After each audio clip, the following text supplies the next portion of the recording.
Hello and welcome to The Pulse. This broadcast is live on DSTV channel 421, GoTV, channel 125, and on all our social media handles. We're JoyNews on TV. Coming up on The Pulse, commuters brace for fresh fare pressure as transport operators push for increases, with intercity operator VIP set to implement up to 25% hike from April 8th. Coming in a way, because from Accra to Kumasi, 120 cedis, and they want to increase it. I think it should be reduced a little, or it should be like this than them increasing it. We'll hear from the GPRTU and the Ghana Road Transport Coordinating Council, which are scheduled to meet with the Transport Ministry in the coming hours. You're still watching The Pulse here on JoyNews. Also coming up this afternoon, Minority in Parliament flags an alleged secret push to embed LGBTQ provisions in the constitutional review proposals. Use the curriculum to protect our children from LGBTQ influence.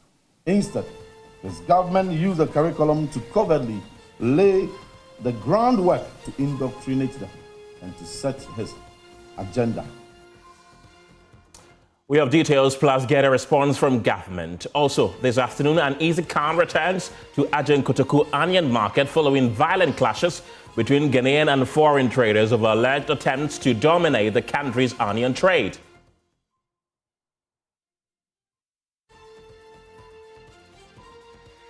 And a bit later, we will tell you how crowds are flocking to the Jakiti beach along the Volta Lake. Details as the residents express excitement over the ongoing road project, which they believe will unlock the area's tourism and investment potential. The Pulse is brought to you by Defendril Cough Expectorant. Defendril, breathe easy, feel better. My name is Kenneth. Jesse, please stay for details.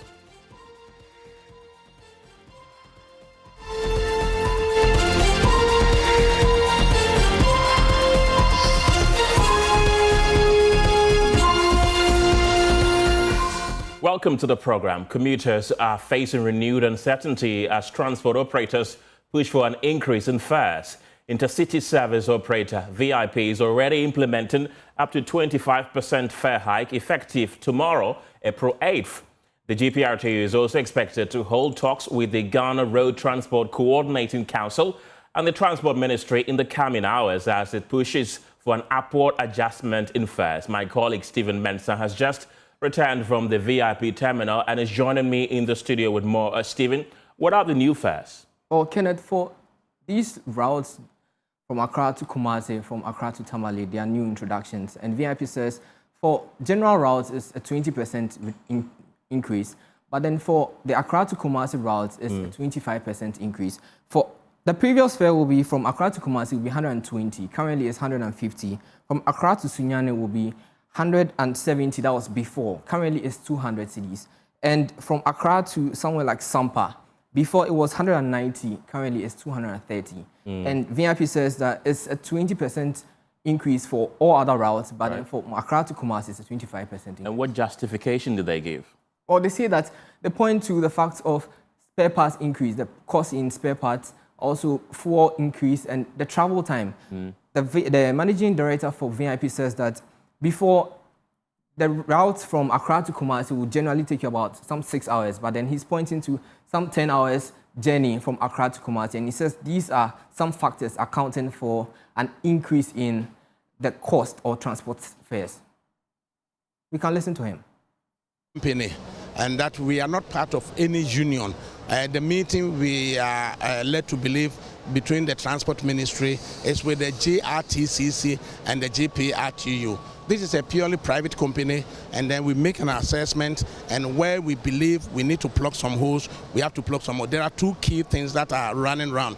First, the buses spend a lot of time on the Accra-Kumasi route. Something that should have been 6 hours, we are spending up to 10 hours because of bottlenecks at Usino, bottlenecks at Nkoko, bottlenecks at Konongo, and also sections of the road are also extremely bad. So that increases the maintenance cost and then increases diesel consumption. And then 16 years ago, Accra Kumasi was 15 cities. And 16 years later, 150 cities. I believe taking depreciation into consideration, tear and wear into consideration, it is even somewhat cheaper. A reduction of prices does not come in at this stage. I said to you that in March 2025, we're going to increase prices at the intersection of the transport minister. Honorably, we suspended those prices. So what is in Ghana that was 10 cities 2 years ago, that you believe would remain 10 cities 2 years later?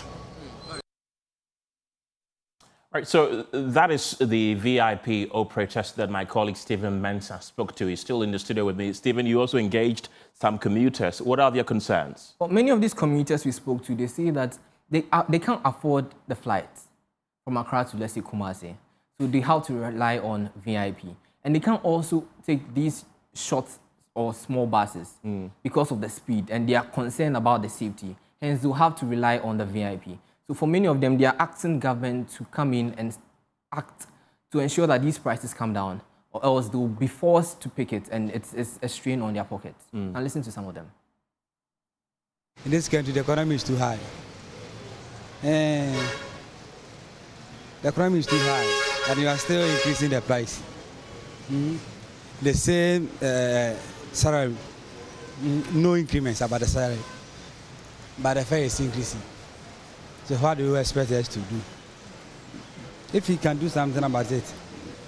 If they say then they won't work again, where will they get transports? We can't afford the flights. So the government should, come in a way, because from Accra to Kumasi, 120 cities, and they want to increase it. So I think we're going to need to 150 or 200 cities. Imagine. It's kind of stressful in a way. So, and for the safety reason, you can't take the sprinters and other staff, Siki. It's very risky in a way. So they should manage, and the government should come in and help us in a way. I think it's really, really bad, and it's going to affect a lot of us, especially with those who do the traveling most at times. So I think government should do something concerning about that. I'm a student, I'm doing my MPhil, so normally I travel to do research and stuff. So I think it should be reduced a little, or it should be like this than them increasing it.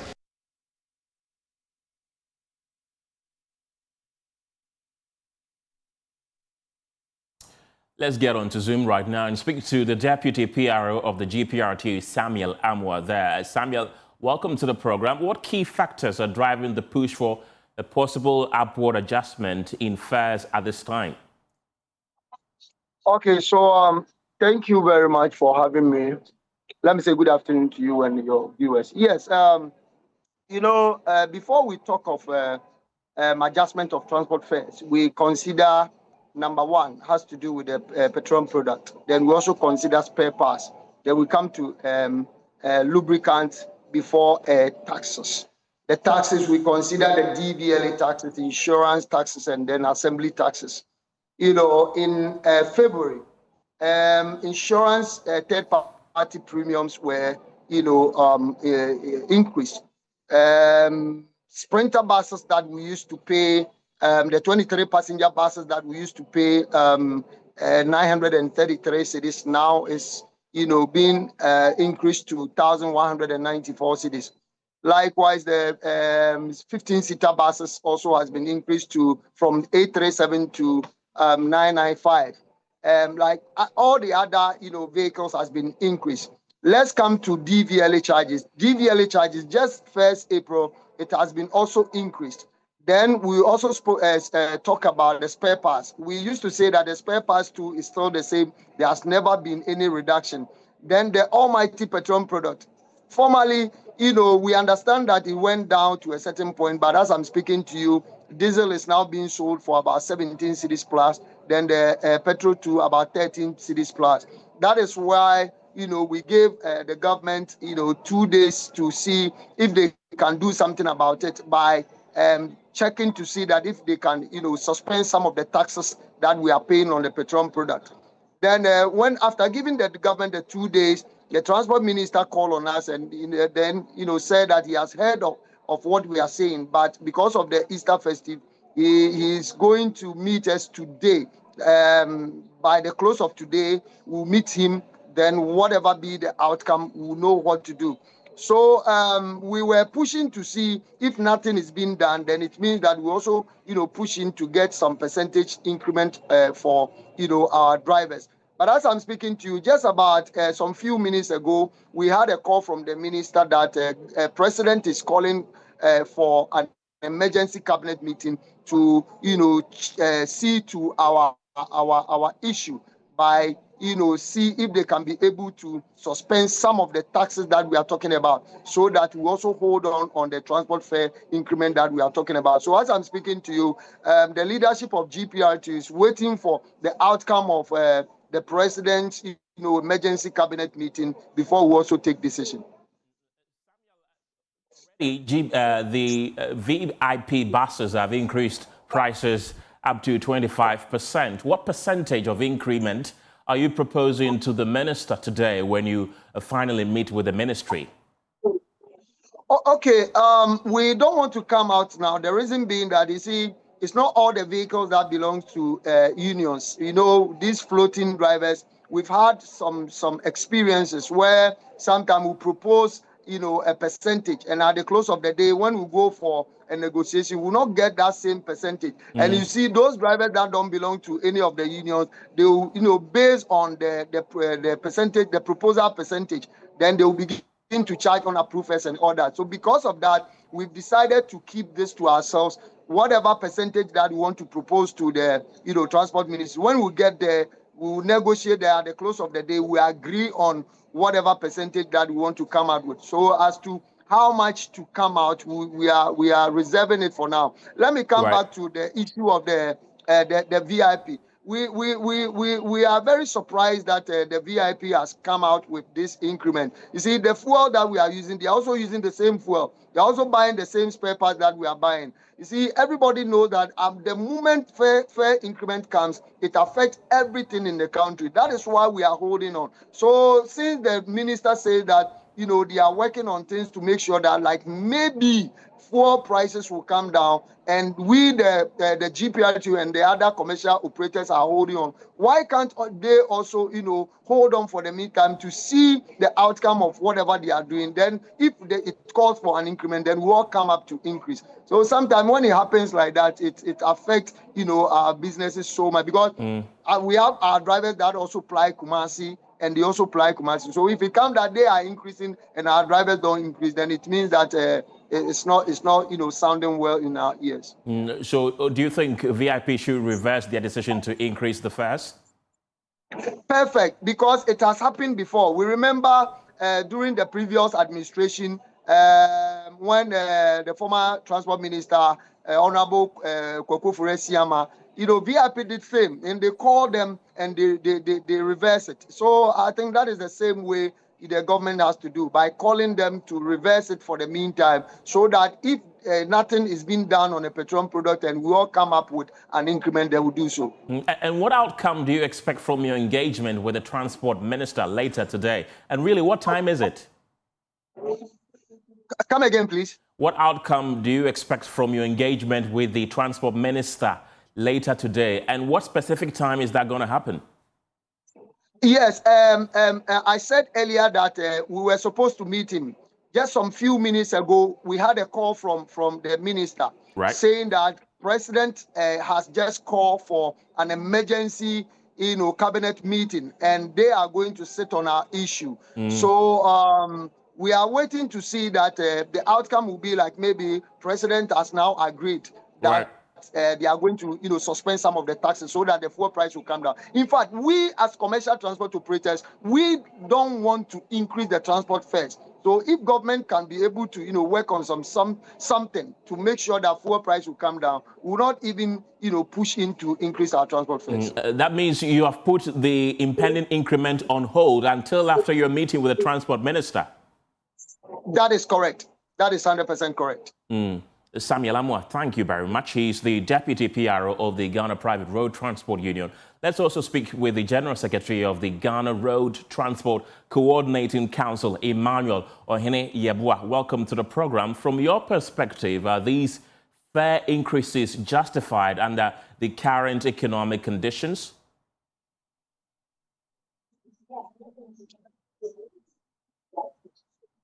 Hello, Emmanuel. Unfortunately, we've lost Emmanuel just in the nick of time. We'll get back to him later. But in the meantime, though, the minority in Parliament are raising concerns over what they describe as an attempt to introduce LGBTQ concepts into Ghana's constitution through the ongoing constitutional review process. Speaking at the MPP headquarters on behalf of the minority, Asin South MP and sponsor of the anti-LGBTQ bill, John Intimforjo, cited recommendations on pages 107 and 108 of the Constitutional Review Committee's report, arguing that proposals could create room for LGBTQ recognition if adopted. He says such a move will entrench the issue in Ghana's constitutional framework and alter the country's moral and cultural foundations. They even further lied to the public in their press statement that they had further recalled those books.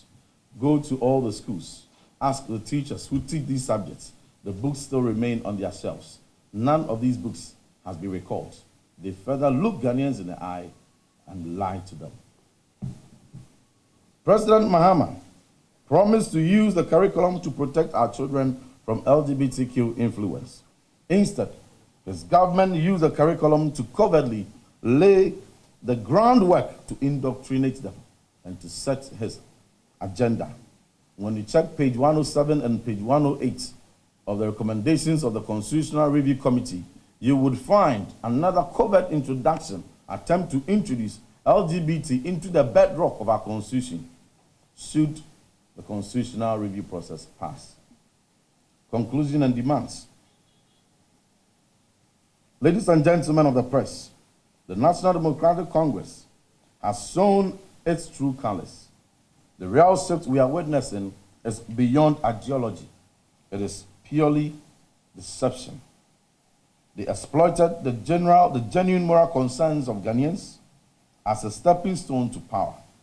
They weaponized it to deceive the public, only to turn around in power to abandon the pursuit, and have now deprioritized those concerns at the altar of political convenience and international appeasement.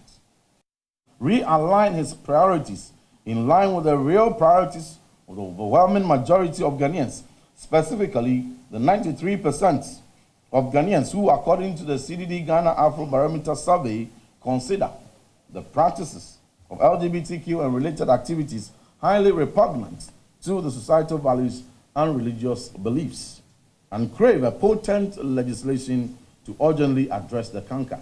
93% of Ghanaians consider LGBT canker and its clampdown a major priority. President Mahama, realign your priorities in line with that of the people you serve. Ghana's basic needs have not changed since 2024. And ladies and gentlemen of the press, you will agree with us on that. The president is therefore expected to fulfill his promise to introduce his government-sponsored bill, which he promised the clergy and the religious leaders to comprehensively address the LGBTQ issues. He made those promises willingly. He must be held to account and be made to fulfill his promise. Second, an apology to the clergy, to the imams, Muslim clerics, and traditional leaders. The NDC and the President John Dramani Mahama must apologize to the Christian Council, the Catholic Bishops' Conference, GPCC, and all other ecumenical bodies, the office of the Chief Imam, and our imams, our Muslim clerics, traditional rulers, and concerned CSOs for the double standards and contradictory priorities demonstrated between the period in opposition and now in power. Additionally, we call on the clergy, our Muslim clerics, communal bodies, traditional rulers, the civil society organizations to call out the NDC and President John Dramani Mahama on their U-turn on LGBT issues to maintain their spirited advocacy for the passage of the pending bill and for President Mahama to sign same into law as soon as it is passed by the 9th Parliament. Now, action from Parliament. We urge the Majority Leader, Honorable Mahama Yarga, and the Speaker of Parliament, Right Honorable Alban Sumana Kingsford Bagbin, to ensure the swift passage of the reintroduced bill without further delay tactics orchestrated by the deletion of the advertised bill from the order paper only to be relisted after 7 months of pressure. When we put pressure on them, they relisted it. But even for it to be relisted for first reading, a referral, which was made to the Committee on Constitutional and Legal, and to date, not even a single meeting has been called to consider it, has not been attended to. Clearly, somebody was receiving instruction from the Jubilee House and showing them and whipping them on which priorities they should attend to. Very, very sad. Ghanaians expect the Human Sexual Rights and Family Values Bill to be passed urgently by Parliament at the earliest resumption of Parliament. And to those of our colleagues who still are part of this bill and who promised Ghanaians that when President Mahama is voted into power, if he drags his feet on the legislation, they will mount pressure. They will put pressure. We are waiting to hear that pressure, to see that pressure, and to experience that pressure. Well, thankfully, the Deputy General Secretary of the Opposition MPP, Haruna Mohammed, is joining me right now for a conversation. Welcome to the program. How do pages 107 and 108 of the Constitutional Review Committee's report lead to a potential LGBTQ recognition as espoused by John Ntimfojua? Haruna, can you hear me? Yeah, I'm straining to hear you. If the volume can be adjusted, I couldn't hear. I couldn't even listen to Is it better? Reverend Ntimfojua as you were playing the tape. I'm asking you, John Ntimfojua made allegations that pages 107 and 108 of the Constitutional Review Committee's report seems to push the agenda of LGBTQ. And I'm asking, how is that possible? Thank you very much. I would like to say good afternoon to your cherished viewers and the entire membership of the New Patriotic Party, and also to Reverend Ntimfojua, who has stood by his own conviction, who has been very consistent with his own understanding of the law and the human sexual rights and family values in terms of his consistency in government and also in opposition. Those particular provisions in the Constitutional Review Committee has been consistent with the government stand now, because government deliberate efforts to downplay their own promises and pledges to the good people of Ghana has found its way into the Constitutional Review, where we have not been able to put together a law or a straightforward law that is going to fight represent the views of the people, as research for CDD of about 93% of the respondents by the people of Ghana in terms of their support for this particular nomenclature for the LGBTQ must be aside, and very strong values respected, because the Islamic religion frowns on it, the Christian religion frowns on it, and the traditional religion frowns on it. So it is basically clear that even the review committee should have been very much aware and think that these particular provisions should have been made possible to protect the traditional values of our society and to enshrine it, and so that we will not even be needing a bill to be presented to Parliament, but the Constitution should have been very straightforward. And that is why that particular loophole or gap has been found by Reverend Ntimfojua, where this is not being catered for in the new or the review constitutional processes. You say that that is a position that is held by the President John Mahama administration. How different is this position you claim is being held by President John Mahama from the position that was held by former President Nana Akufo-Addo's administration? President Nana Akufo-Addo did not hold a contrary position from what the NDC or John Mahama was holding. He was of the view that Ghana has its values. The Ghanaian people and also his Christian values does not allow the practice of LGBTQ. President Akufo was very emphatic on that. Dr. Alhaji Mahmoud was very emphatic on that. There was no any pronouncement by the former president and the former vice president to support this particular practice. And this is very clear. Know that your research department can put the videos of the former president and the former vice president. It was very clear. What was the issue was the signing of the bill, which amounted to a legal tussle, where this particular, the signature or the processing of the bill to the president was challenged by a constitutional provision, where the president, who has been a human rights fighter, who has demonstrated himself of abiding by the rules of the game or the law, and he thinks that this particular process should expire so that he will have access to the bill and assent to that particular bill. So because of the processes that the bill had not gotten to him and the dishonesty and double standard of the NDC because of power, they had to go on the rooftop to propagate this particular message to align with the good people of Ghana and lie to them, dishonestly present the matters to them. So I don't think that the stance now that he's taking, Akufo-Addo has ever taken such a stand before. Now he's telling us that because of aid, because of even honorary doctorate degree, he has been denied because of this particular business. So the president has been very dishonest to us.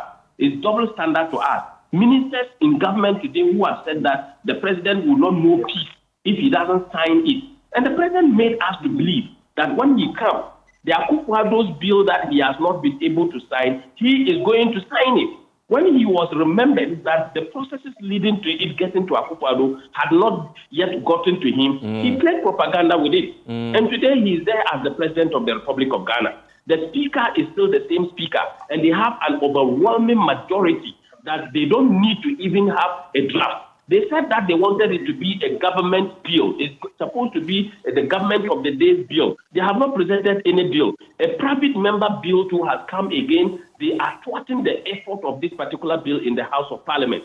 So these are the things that we are pointing to the good people of Ghana. And he's telling us that the priorities have changed and that there is basic needs such as education, hospitals, and all those things. And Ghana did not come from Jupiter. We didn't just come because those issues were there. Didn't he see that? And he was making those particular promises that he was making. Just last week, in some international conference on LGBTQ happened here, and national security provided them security. They were provided with security. Where did it happen? It happened in Ghana. Where exactly? I'll get it again. Your what? But it happened in Ghana. What did you say? I sat on your station and I mentioned it. It was not only happening in Ghana. But you can't make claims without substantiating with evidence. So if you can help us, where exactly did it happen and who provided the said security that you are talking about? It happened in Ghana. I had the details of this particular conference on conferences in Africa, and it happened in Ghana, a 2-day conference, and they were giving space for it to happen. Haruna, if you have the details, it shouldn't be so hard to help us understand the details that you have, should it? Yeah, I will give you the venue. I will give you the venue of that. I'm just making a cross check, but it happened. I was on your show. I went on Google. I looked at international conferences in Africa, and that particular conference happened in Ghana. Not only in Ghana, it happened in other places. And Ghana was one of the countries that particular conference happened.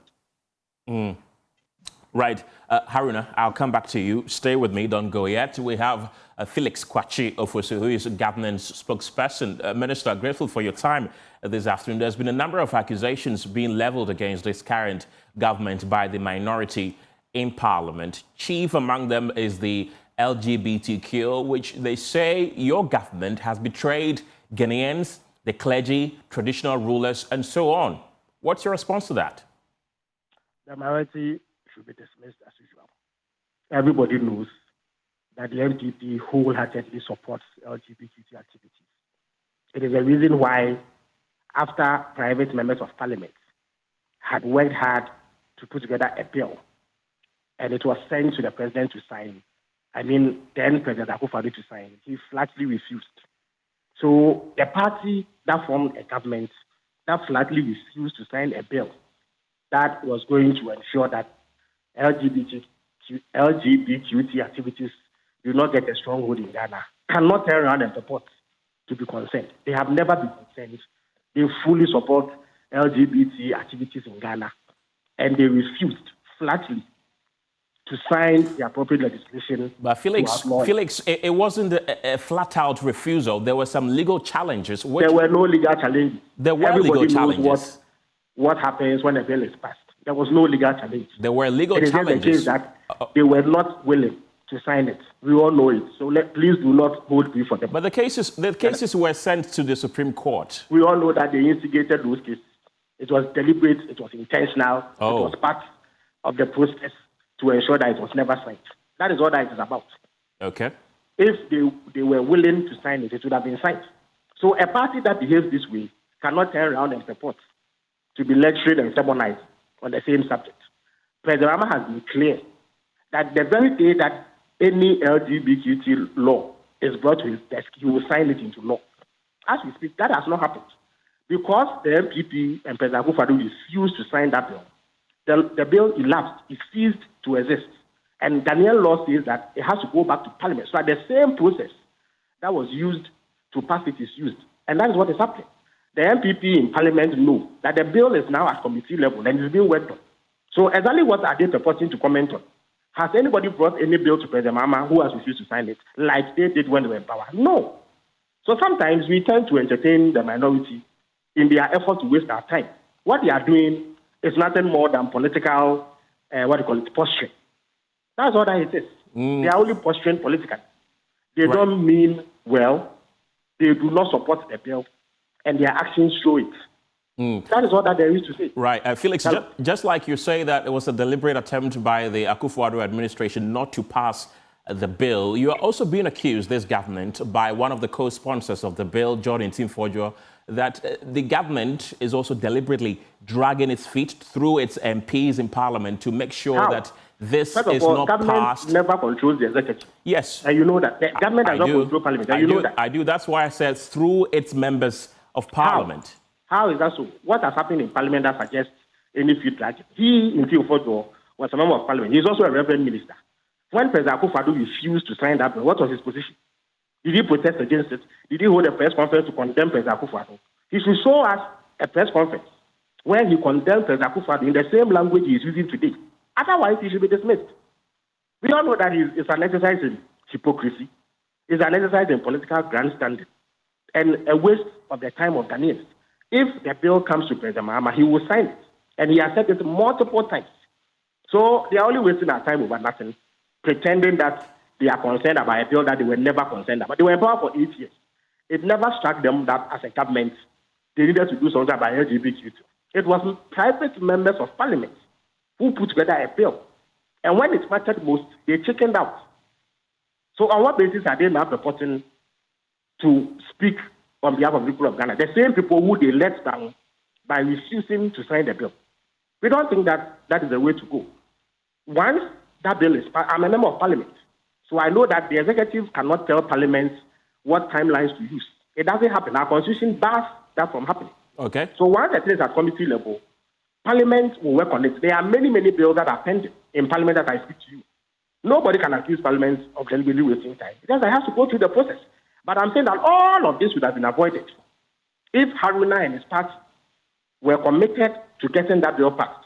And if President Akufo-Addo had signed that bill, if they had not instigated elements to go and purport to file a case to frustrate the process. And the speed with which they caused that bill to be brought back to Parliament and even added threatening language, telling Parliament never to bring that bill again. Is that the posture of a party and government that was willing to sign this bill? They were not. But we in the NDC are committed to doing so. President Mahama has said it time and again. If it lands on his desk today, he will sign it today. That is where we are. Right. Well, there are several accusations, as I mentioned earlier. One of them is from the minority saying that President John Mahama recently did mention that LGBTQ activities are not major issues on the table. They are more bread and butter issues that are supposed to be dealt with. They say that is hypocrisy on the part of the NDC, which campaigned against the MPP of failing to sign this. And now you're in government saying that this is not a major issue on the table. Another waste of time. You know, the MPP, they specialize in wasting the time of everybody. Carlos, when you woke up this morning, is the first thing that mattered to you LGBT? Was it not about how you are going to live your life today, how you are going to find food to eat, how you will come to work, how to earn a salary, and how to make sure that ends meet? When you come to Ghana today and you list the issues that affect people, is that bill the number one priority of every Ghanaian? It is not. It has not. That it is not something that will addressed when the time comes. That is what the president said. The president spoke with pointers. And Carlos, you have the tape of the president when he went to Philadelphia. Indeed, that is the place where he made that statement. In his interactions with the CSOs, he only referenced that statement he had made. That the West and other partners continue to have pressure for this to be done. And he says that as a country, the things that matter the most are the issues that affect the well-being of the Ghanaian. And how does the president saying this mean that LGBTQ is not important? Which president swears an oath to become president, and the thing that matters to him the most is LGBT? Is it not about the welfare of ordinary people? How to make sure that education is properly financed? How to make sure that health is properly financed? How to deliver good roads? How to ensure that security is top-notch? How to ensure that electricity, water, job creation for the teeny youth who are unemployed? How can anybody see that these matters are not important? And that if a president says these are his priorities, then he has betrayed anybody. It simply does not make sense. Well, they're also calling on you to apologize to the clergymen what is there to apologize and for women. Carlos, you are telling me that all the people who are watching you today, the thing that matters to them the most is the LGBTQ and not their welfare. Is that what the NDP is pushing? So the president should go and apologize for making the welfare of Ghanaians his priority. Is that what they are calling for? Where is the logic in this? Why did the NDP waste our time in the manner that they do? Right. The president should apologize for saying that making sure that the youth of Ghana have jobs is a priority. He should apologize for saying that. Is that what the NDP is calling for? And they hold a whole press conference and put it out. Indeed, if it was a priority for them, why did they not resign it when they were in power? When did it become a priority for the NPP? Only when they left power. Right. Final one before I let you go, Minister. Johnny Timfordjo also mentioned recommendations on pages 107 and 108 of the Constitutional Review Committee report, which he says is a covert attempt to entrench LGBTQ provisions in the Constitutional Review. Is that something that government has anything to say about? So the Constitutional Review process will come to Parliament. It will be debated. And it is at that stage that recommendations will either be accepted or rejected. We have not gone there yet.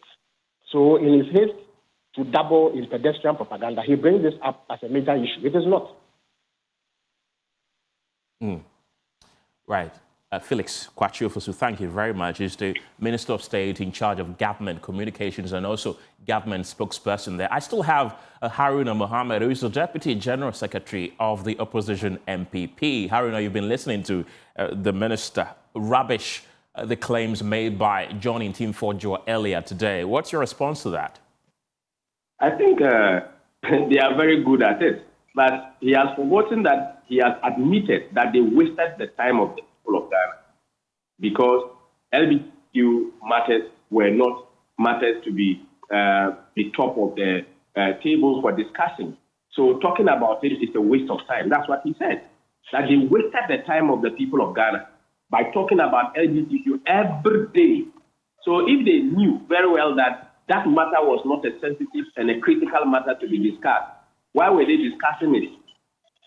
Were they not these particular critical matters in terms of school, just as I've asked? Why did they leave those matters and they were discussing the issue of LGBTQ? So it's a clear admission that the NDC wasted the Ghanaian people's time. Again, Carlos, he referred a matter that he says that the government said that if the bill is not being passed, they will look at it and it is at the committee level. Let me put this on record. He's a member of parliament. This matter that he's talking about, the deletion of the advertised bill from the order paper, aware of it.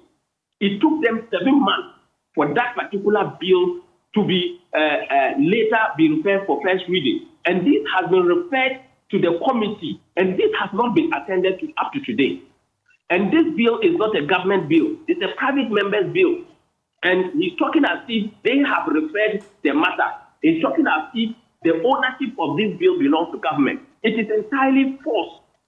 Reverend Itimfojo has been very consistent in himself when we were in government, and he followed it. He played his role. Who among the majority today, who among them in government today is doing what Reverend Itimfojo is doing? Let's hold it that the MPP previous government could not sign the bill. What was their position?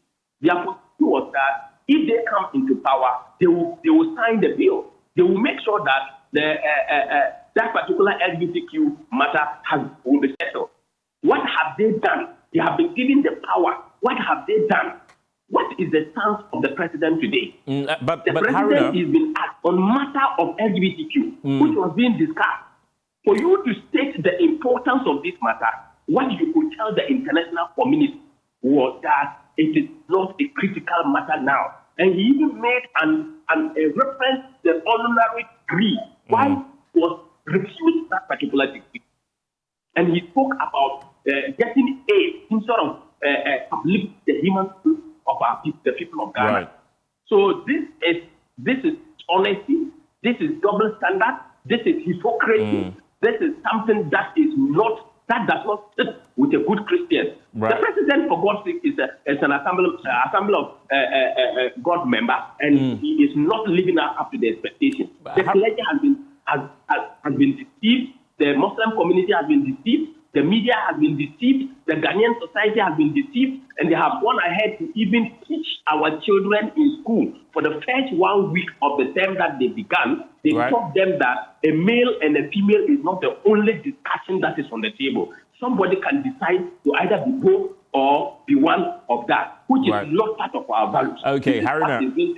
The book has not been withdrawn. These people are dishonest, and everybody must call them. Haruna Mohammed, thank you very much. This is Kenneth, by the way, not Carlos. Thank you. Haruna Mohammed is the Deputy General Secretary of the Opposition MPP. And earlier, we heard from Felix Kwachiofosu, who is the Minister in charge of Government Communications. Let's now take you to the Lands and Natural Resources Ministry, where the Minister is addressing a press conference on the Daman mines. When it comes to methodology and work plan, we scored EMP 9 out of 10, Hillgrove 6.2 out of 10. On the qualification, EMP had 9.6, Hillgrove had 9.2. You will see that it was a close mark in the sense that these are all entities in the mining sector, so they all have the same or have similar qualified professionals. So that's why the score is a bit close. Now, when you go to facilities, clearly EMP led in terms of the mark 9.8 as against Hillgrove's 5.8. Now, on plants in health, safety, environment, EMP got 9.2, Hillgrove got 6.2. Now, local content, you will see that interestingly here, Hillgrove had 0.2 or 0.4 out of to be able to lead Hillgrove, to be able to lead EMP, which has 9.2. The reason is very clear. Right now, Hillgrove is a mining company. They are mining, so they are required part of local content or the obligation to have very local content strategies in place, which they are doing. Of course, the new person coming to take over Daman will now begin to do that when they take over, and because they become properly a mining company and be required to basically do provide those local content issues. But on the whole, the marks show that EMP clearly demonstrated or got the biggest score when it came to the technical proposals stage. Now, financial provisions. Before you can move to the next, which is the financial proposals, you must have scored a minimum of 80%.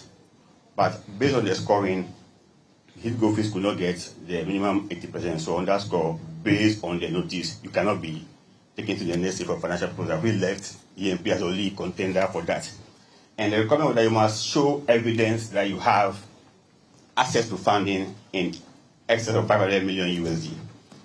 EMP demonstrated that by documentation that showed that at least Stanbic and ABSA have committed to funding the operations to the tune of 505 million USD. So when you combine the financial proposal and the technical proposal, the score that EMP got is 93 points. Almost 93 points. What the mass? 90.15. So that's a high score when you combine both the financial and then the technical proposal. After weighting them down. Yeah, after weighting them down, that's how the score that they got. Yeah. So based on the requirements, the guidelines published, EMP met all the requirements, despite the monetary requirements, they met able to demonstrate that they had the technical and financial capability to be able to run the operation of the mine when it is given to them. On this score, the committee recommended that they be awarded the mining lease. That's in short what the committee did. Thank you, Mr. Chair.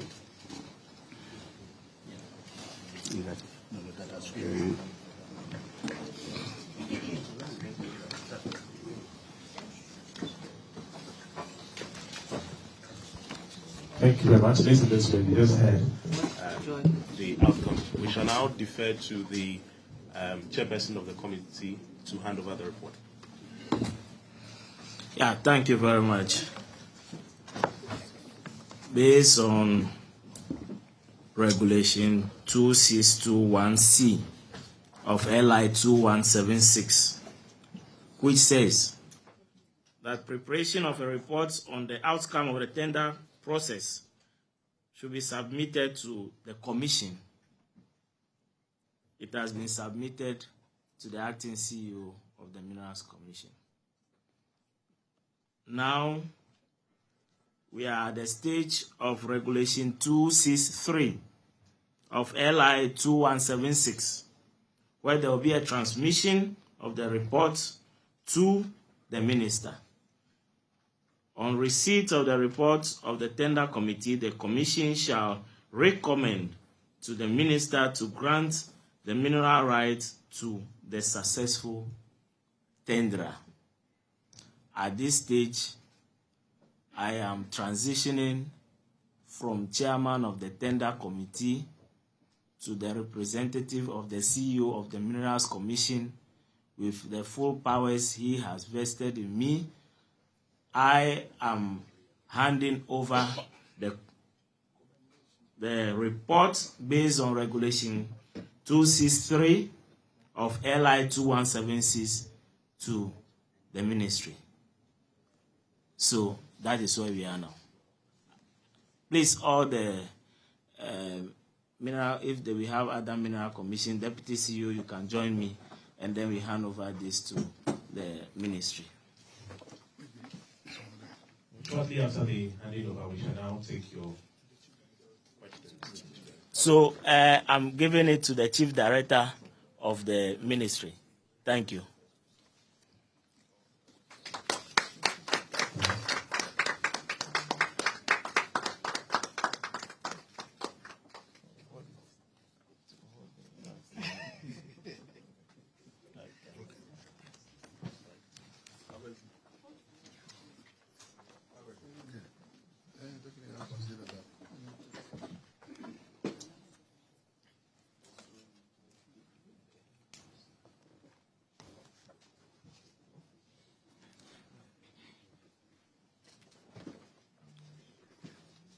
Well, let me stand on the existing protocols and say good afternoon to you all. This afternoon, we have all witnessed the submitting of the report to the ministry. So on behalf of the minister, I've received the report and I will intend be submitting it to him for any analysis to be done, and then decisions can be taken after we have studied the report. But I want to thank the committee very well for their work and for submitting the report to us. On that note, I want to thank all of you.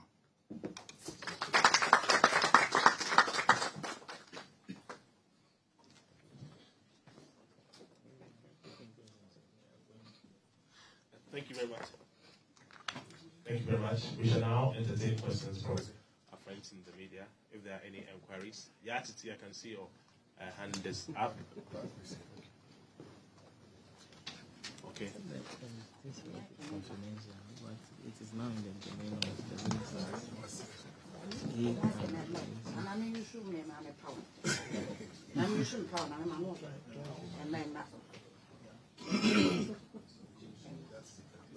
Can you give head? No, you can't hold up.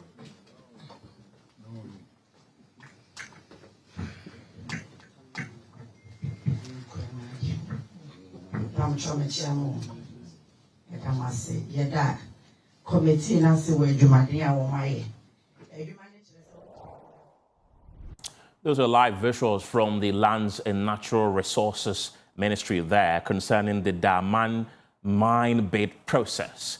We take a quick break. We'll be back with more. Don't go anywhere.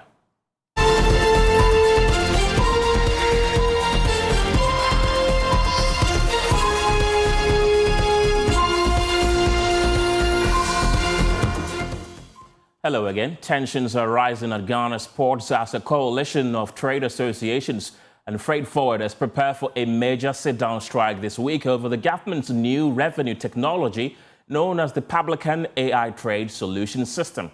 The group says the system is unpredictable and is disrupting operations, leaving goods stranded at the ports as importers struggle to clear them. A meeting with the Ghana Revenue Authority last week ended without agreement. The coalition is thus calling for the immediate suspension of the system until their concerns are addressed, arguing that the system does not ensure fairness or efficient operations. They have also petitioned the Ministry of Finance to intervene. Here are excerpts of that particular petition.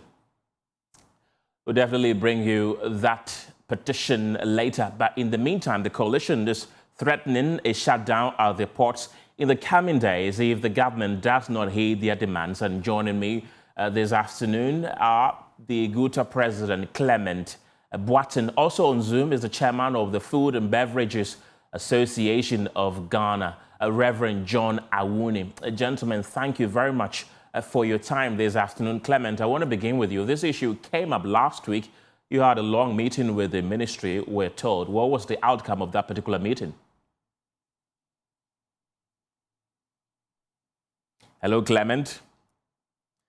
Unmute your microphones respectfully so we can hear you.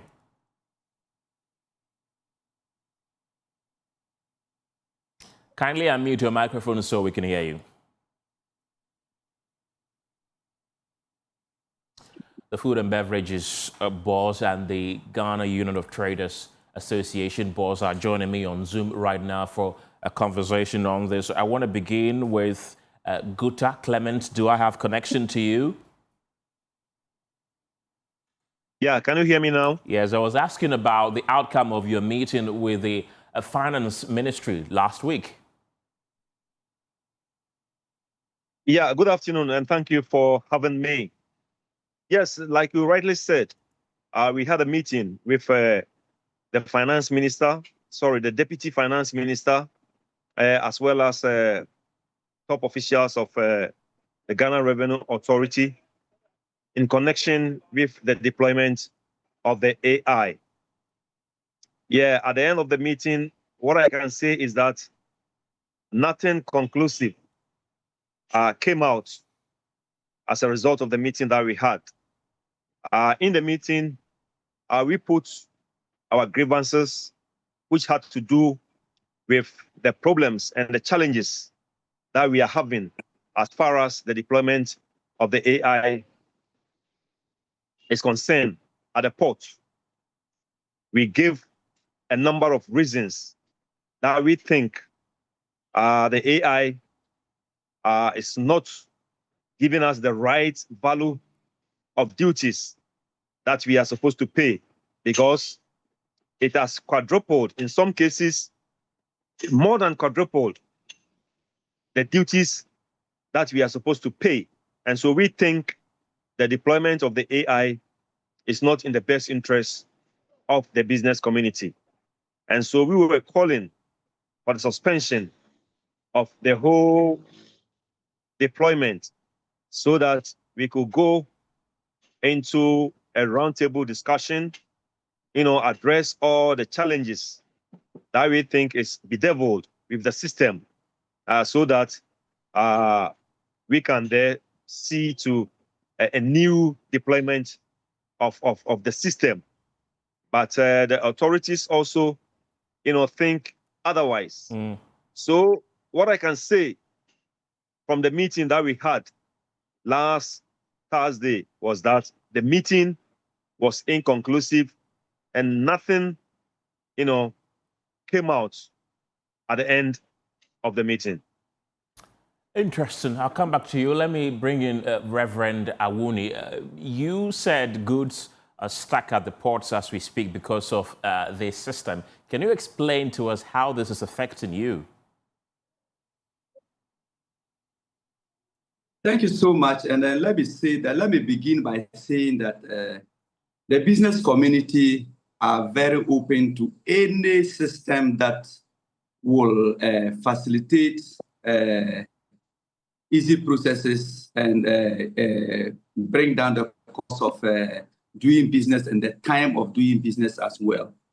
And as technology evolves, we are open to new technologies and then all other stuff that will help us operate efficiently and even as much as possible bring down the cost of goods and prices down in the marketplace. So the AI publican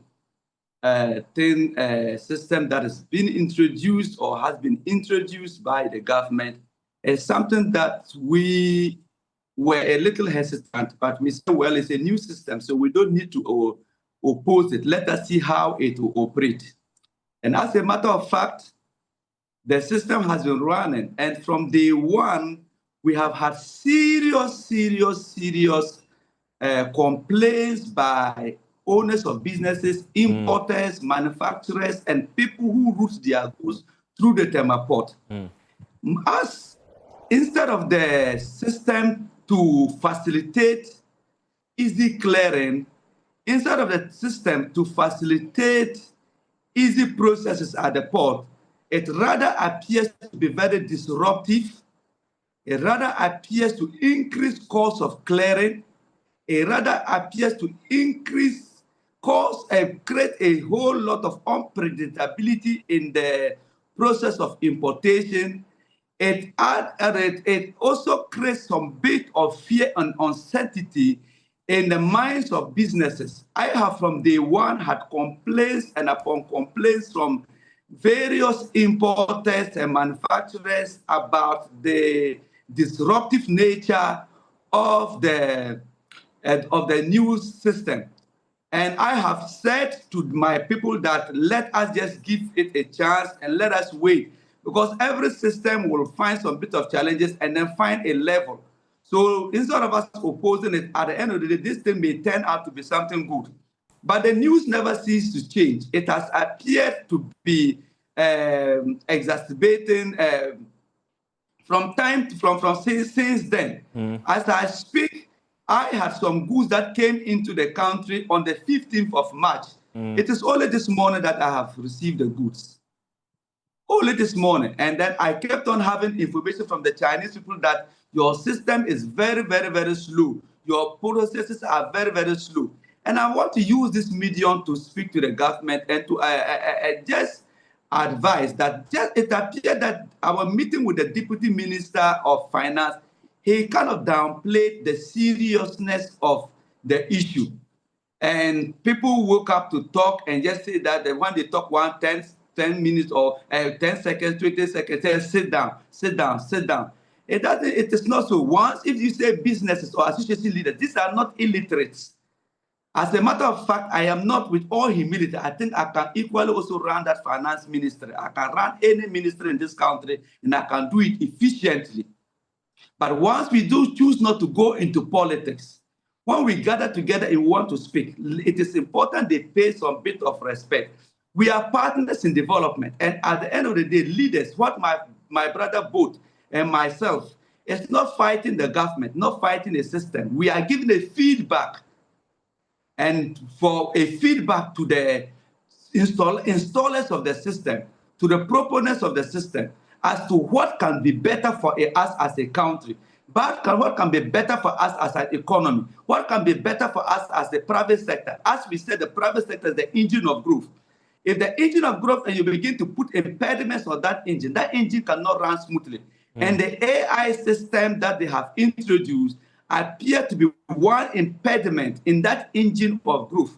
And we are saying that let the government, as a matter of fact, respond positively as quick as possible to this particular system. If goods arrive on the 15th and only today I am receiving it, somebody's goods have been locked up, sugar, and the goods are locked up not just for free, just locked up sake. They are paying damages. I had opportunity to speak through somebody to the publican office, and they said the whole appeals upon appeals I pile up there. Till today, up till now, people are sending their BOEs and their asks can be worked on.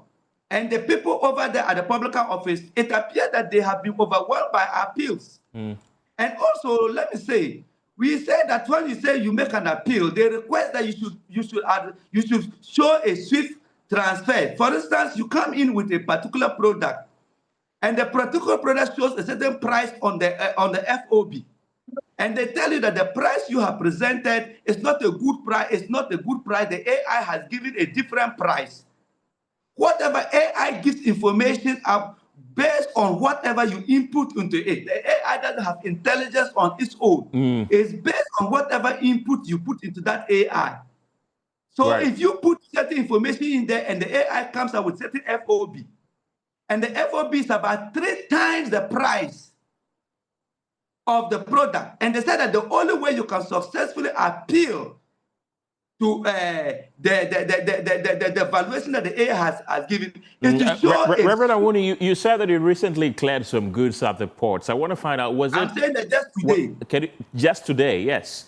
Was it 3 times the amount you are used to, or it was the same amount? How much did you clear? Don't give us the raw figures, but no. In percentage terms, were there an increase? There's an increase. And because by how many percent? You can have some 100%, some 200%, some, in fact, there is somebody whose goods cost like 20,000 euros. They have given a fellow 35,000 euros. So it's 15,000 euro difference. And you blame that on the system. These are genuine, and people get frustrated as to how they can even make appeals. And the appeal that they make, there's no response. Right. And you can know that every second at the port costs money. Right. Every minute at the port costs money. This whatever is happening at the port now does not give good testimony of our port to international community. And let me say that there are many traders that are holding on from importing because they want to see the next step that the government will take concerning this AI thing. I'll come back to you. I'll come back to you. Let me bring in Clement at this point. Clement, you did indicate that your meeting with the finance ministry ended inconclusively. Really, what was discussed in that meeting that you couldn't reach a consensus? No, the discussion that we had is what I have initially enumerated, and even my friend Reverend Awuni has also, made some point out of it. Our main issue had to do with the tripling and then the quadrupling of the values that the AI publican is churning out. In some situations, goods that are even coming from India, that India customs has a direct relationship with Ghana customs. And so anything that you buy in India, the values or your invoice will be sent directly by the India customs to the Ghana customs here. You see, over the years, not this government alone, but previous governments have always been accusing, traders of under-invoicing. They never talk of over-invoicing, but they always have been talking about under-invoicing. And so in a situation where the Indian customs has a direct relationship with Ghana customs, and whatever you buy there, the invoices and your values are being sent directly to the Ghana customs, the artificial intelligence is also disputing that and then uplifting the values. So our main concern had to do with the upliftment of the values. And like my brother rightly said, people cannot pay. And as a result of that, their goods are at the ports incurring demurrages. To what extent can we continue to bear this? Right. So what then do you do now? What are you going to do now that you say that government paid no attention to your demands? What are you going to do? That is why immediately after our meeting, we have sent a petition. We have sent a petition to the finance ministry appealing to the government to let us come again into a roundtable discussion and then see how best this situation can be addressed. That is the only thing we can do for now, because they are the policymakers. They have brought out this policy. And when you bring out a policy, you are supposed to engage your stakeholders even before the policy is even implemented. I have a copy of that particular petition dated April 2nd, 2026. And that is almost a week now. You say the government is yet to respond to that. So what do you do now that government is clearly not responding to you? What are you going to do? No, we are waiting. Waiting for what? No, we are waiting for government response. It's only, when? I think, Thursday. It's only Thursday that we sent this petition, and we all know that we went on holidays. We have just resumed. So let's give the government some time. We hope definitely that they are going to respond, because we don't want a situation.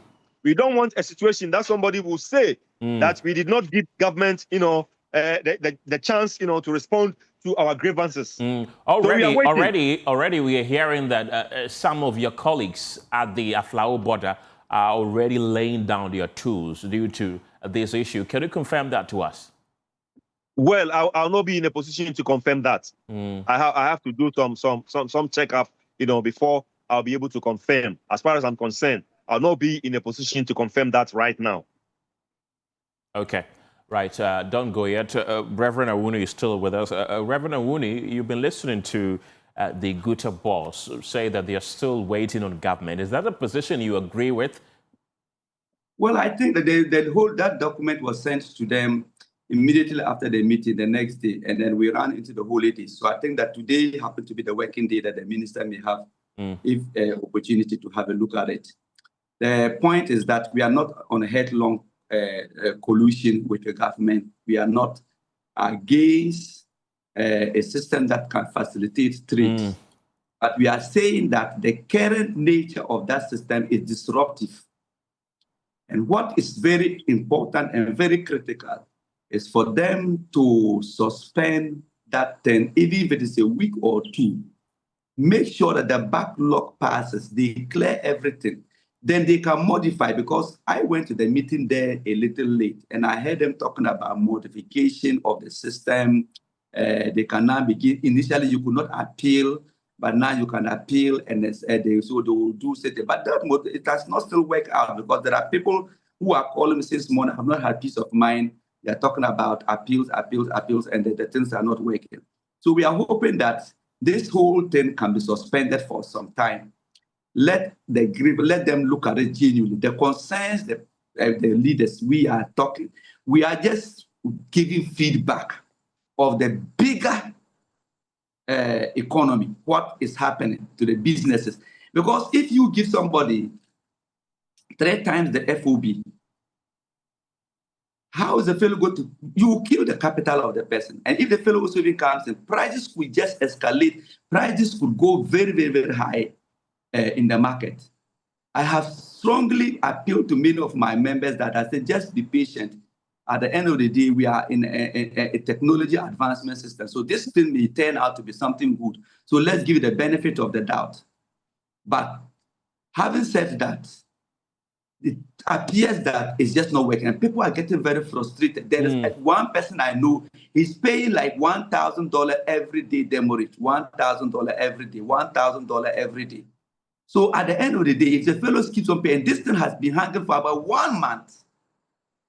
This is very, very, very, very serious.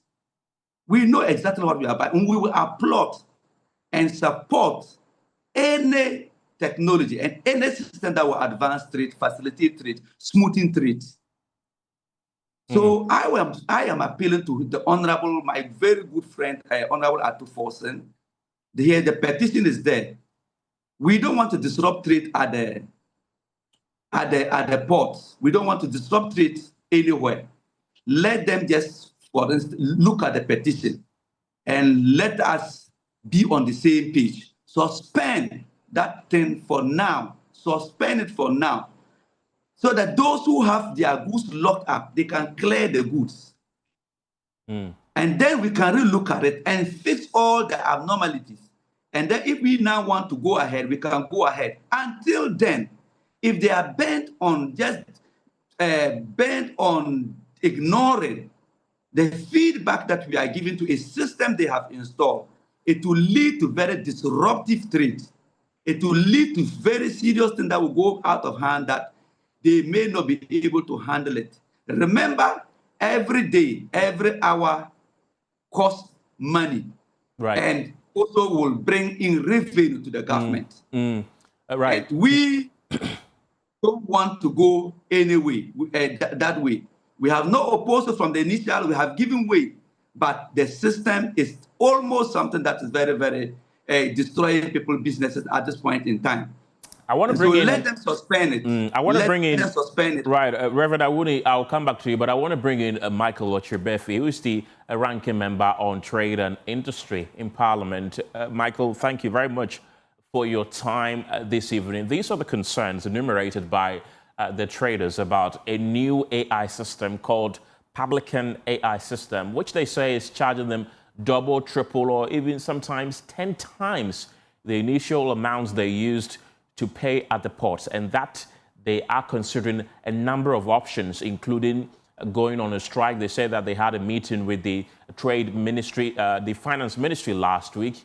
It resulted to nothing. They've petitioned government for another roundtable discussion, which government is yet to respond to. I want to pick your thoughts on that. Has it come to your notice in Parliament, this issue? Yes, I think, I don't know whether I'm even the champion of it. As a matter of fact, I even filed an RTI last week to TRA on this particular issue.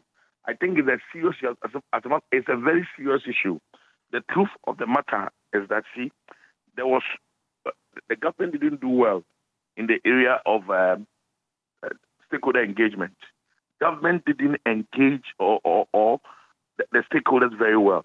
So there were no very good consensus building, and which has created a lot of problems for them.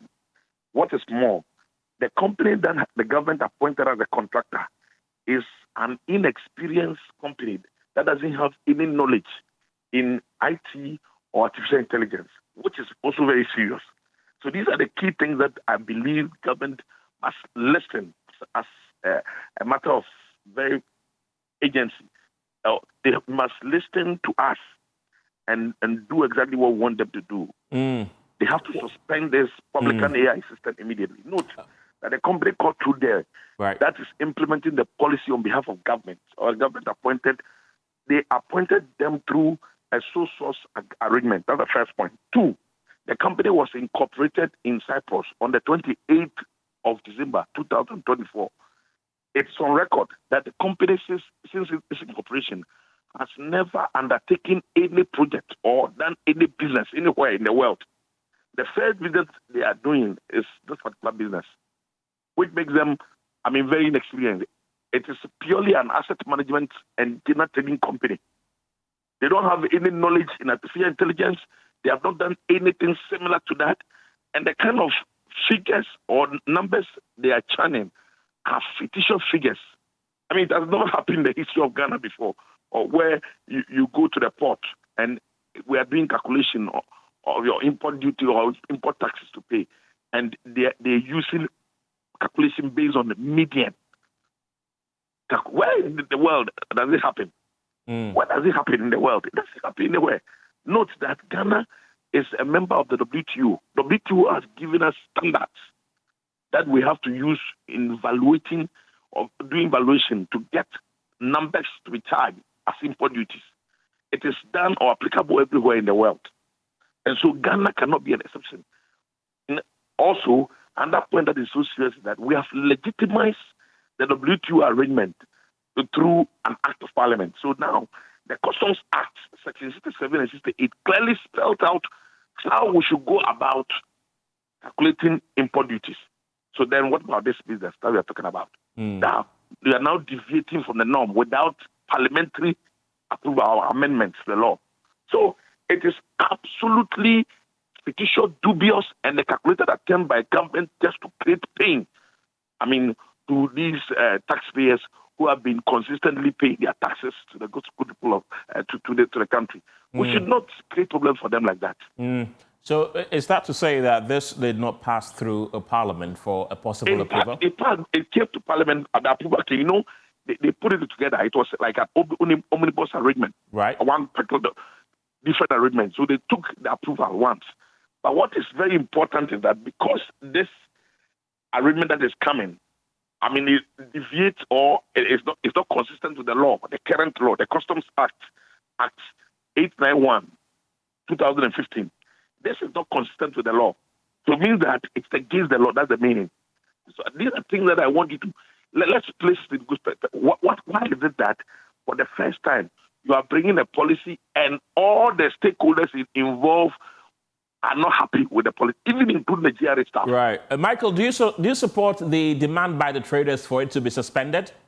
Immediately. That's what I have said. It should be suspended immediately now. And if that demand is not heeded to by government, what impact is this going to have on our ports? I am not going to relax or relent of my effort at all. I've told them.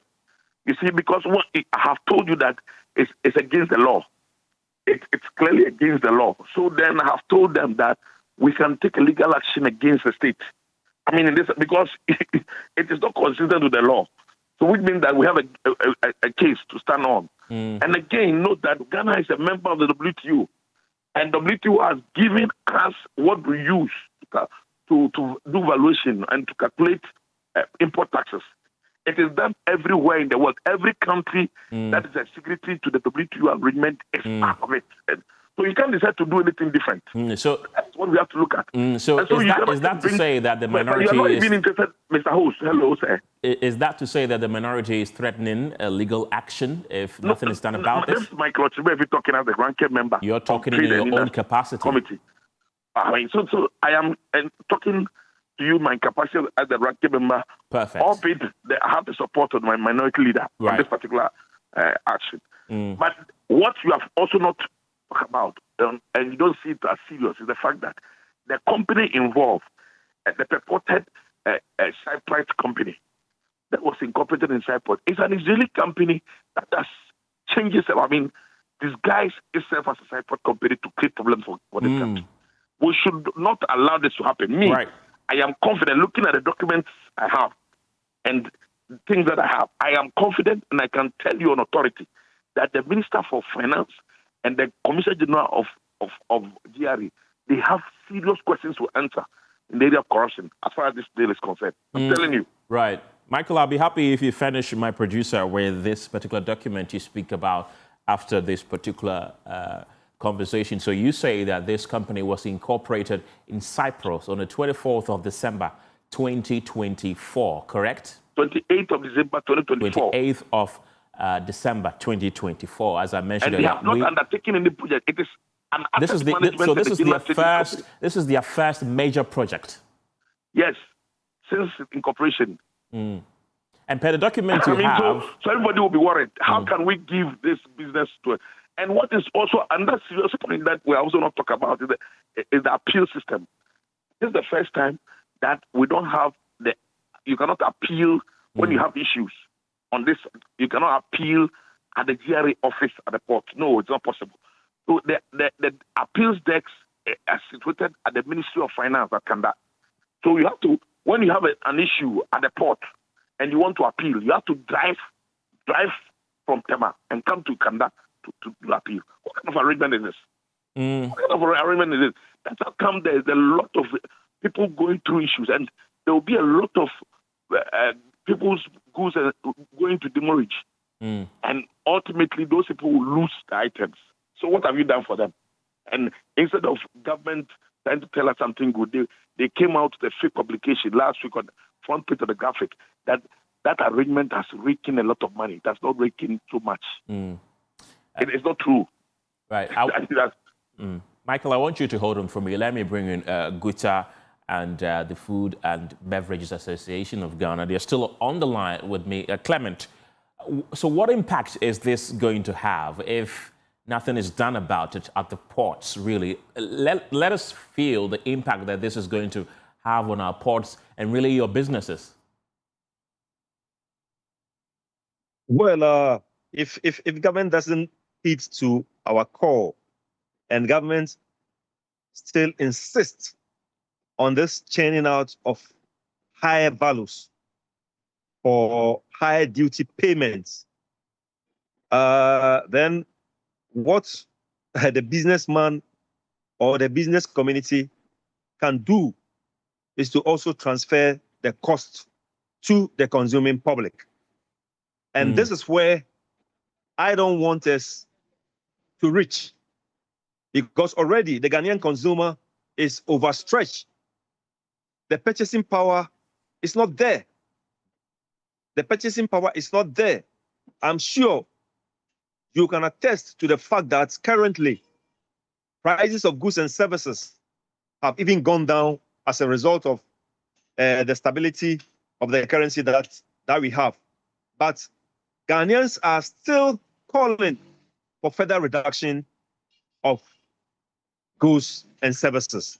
Right. And if we are to contend with this publican AI system, then my brother, the consuming public should brace themselves up for price hikes of goods and services. If the government doesn't listen to our call and then suspend this AI for us to go into a negotiating table and rearrange the system in such a way that it will either we go back to the status quo, or even if it is redefined in such a way that there will be maybe some small upliftment, we will take it like that. Right. But if we are to go with the situation that is pertaining currently, and government doesn't resign its decision and suspend it and engage us and see the best way that can resolve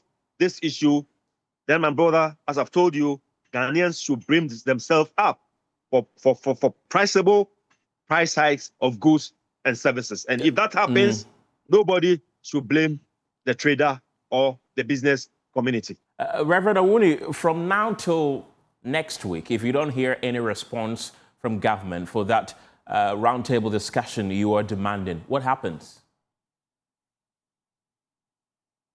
Well, I think that in the interest of the country, in the interest of business, in the interest of the economy, I would expect that Honorable Atuforson would respond to it and then work on it immediately, suspend that, it will lead to serious disruption of trade and not watertight borders. Our borders are quite porous. So goods from transit goods coming from Aflao, Côte d'Ivoire, and all that does not mean that goods cannot come from Côte d'Ivoire into Ghana. Goods cannot come from Aflao to Ghana on other routes. If the government, it is in the interest of the government to immediately pay attention to what we are saying regarding this AI thing. Let me re-emphasize in my conclusion that we are not against any tool that will facilitate trade, but we are against any tool that will disrupt trade and make the port of entry, our major port of entry, an uninteresting one. That when you are importing goods into the country, it becomes a nightmare to you. We are against that. So we are saying that let them, as a matter of fact, suspend it. Other than that, in the next couple of months, you will find goods going through Togo into Ghana here. They won't understand. They will lose massive revenue. You will find goods going through Aflao to whatever ways, because when they change the music, the dancers also change their way of dancing. Right. So I am saying that as leaders, we are partners with the government in development. If this country gets well, for us. If the country gets bad, for us. So anytime we come and we are speaking on issues, we are just not on a selfish path, but we are on the path of the country. And as a matter of fact, since they introduced AI thing, I have never come out to speak against it in any way. I have always, as a matter of fact, always spoken and asked my members to hold on, to keep on, to hold on, and to keep on. We will see. But the way it is going, the frustration is getting too much. So it is disrupting trade. Let them suspend this immediately. Look at it, 1, 2, 3, 4. Redesign their system if they want to go ahead with it. Other than that, this country has been running and GRA has been making money over the years, exceeding their targets without AI. And AI is as good as what you give it. Right. AI is as good as what you give it. Right. And the kind of people that are here, then maybe some traders can play around. But when you have people who are with their figures, with their FOBs, having their values being given 3 times, 4 times, it's a source of worry. And the Commissioner General and the Honorable Minister of Finance must react to what we are saying now as quick as possible. Okay. Otherwise, there will be complete disruption of trade all over, beside the fact that there will be increase in prices, because the kind of prices that their values they are giving out in terms of valuation is just insane. Reverend John Awuni, thank you very much. He's the chairman of the Food and Beverages Association of Ghana. Earlier, we heard from GUTA President Clement Boateng. I still have Michael Ochibefi on the line with me. He's the ranking member on the Trade and Industry Committee of Parliament. Michael, so in the interim, what's going to happen? Are you going to hold the Ministers of Trade and Finance before Parliament to come and answer some questions, or what are you going to do in the immediate interim? That is one of the things that we also plan to do. I mean, as a minority, that's one of the things that we also plan to do. Because, now as I'm talking to you now, Parliament is on recess, so we can't get them to answer these questions immediately. But then we expect the right thing to be done. The right thing for now, because it's the way the thing has been tumultuous. I mean, together, all these associations have raised the same concern. Clearly tells us that they are not so happy, and they have not been seriously consulted in that area or engaged for them to bring out the issues. But this ad hoc thing, or knee-jerk approach that when they talk, then the minister will call them to the ministry and sit them down and tell them, we bring your issues. That is not the way to go. The way to go is proper engagement. Make sure that you convince the person. Let the person know that what we are doing is in the interest of the state. And I don't think anybody supports anything that will bring good things to the state. Nobody will rise up against that. We have to do proper engagement. And for me, the company involved is also a problem. That company is an inexperienced business entity that has never engaged in this before. And that's where the whole thing is. It is somebody's arrangement. You know, somebody has cooked something and they want to bring it up and push it under our throat. That is why we think that there's something, or there are questions to be answered that need to be answered by the Minister for Finance and the Commissioner General of GRA. Michael Ochubefi, thank you very much. He's the ranking member on the Trade and Industry Committee in Parliament. Earlier we heard from the GUTA President Clement Boateng and also the Chairman of the Food and Beverages Association of Ghana, Reverend John Awuni. Two other stories this evening. There's an easy calm at the Ajen Kotoku onion market following yesterday's violent clash between Ghanaian onion traders and some foreign traders over what they describe as attempts to infiltrate and dominate the onion trade in Ghana. My colleague Adobe Asari was at Ajen Kotoku to assess the situation and file this report. Calm has retained here at the Ajen Kotoku onion market a day after a violent clash between Nigerian onion traders and Ghanaian onion traders. Now, according to the Ghanaian onion traders, the confrontation was triggered by what they believe is a growing deliberate attempt by Nigerians to infiltrate and dominate the onion business here at Ajen Kotoku. What they say is deeply affecting their livelihoods. There was a misunderstanding, that excuse between the our Ghanaian counterparts and our Nigerian counterparts at the other section. What caused that misunderstanding? Oh, it's about our trade. That is, the Nigerians are trying to take over our market with inferior goods and lower prices, making us running out of business. So I do know that you import from Burkina Faso, Niger, and Nigeria. Are you having troubles with these two, or are you having troubles with the other two, or it's just Nigerians for now? It's only Nigerians that we have trouble. So you're not having problems with Burkina Faso, Niger? Not at all. Not at all. How much is this particular sack of onions going for? A sack of onions goes between 600 to 1,000 cedis, depending on the quality of the onion. Okay, and how much are your Nigerian counterparts selling this? Oh, they have inferior goods that they can sell as much as 400, 500. We have a number of cars that are supposed to come per week, but we realize that the number of cars coming is far more, about 3 times the number we're expecting. So we decided to take action, that is stopping the cars from offloading. By so doing, the Nigerian called their Nigerian counterparts back at Nigeria to tell them that we've stopped them from offloading their goods. They too take a decision by stopping our cars, our trucks over there from coming. As I'm speaking to you, we'll have about 70 trucks on Nigeria stopping. The goods are there for about a week. These are perishable goods. These are perishable goods. It's not easy. This is people's livelihood. This is people's properties. The police have been deployed in the area as business resumes today. They're standing at vantage points, ensuring safety and security of traders and buyers. Traders are calling on authorities to step in and enforce existing trading regulations to prevent further clashes and ensure fairness in the market. For JoyNews, I'm Adobe Asare. Adobia, thank you. Jakiti is a community in the Suajaman district in the eastern region. It lies along the banks of the Volta Lake, widely known for its rich natural landscapes, rivers, fertile lands, and lush greenery. The Jakiti beach attracts visitors from far and near, making it one of the community's key tourism assets. Despite these offerings, residents say the last time they witnessed anything close to road construction in the area was in the 1970s. They believe the construction of the 32-kilometer Akosombo, Jakiti, Kudikope, Yeniama, Sedom Road under the Big Push initiative will open up the area to tourism and economic opportunities. Maxwell Agbagba has more.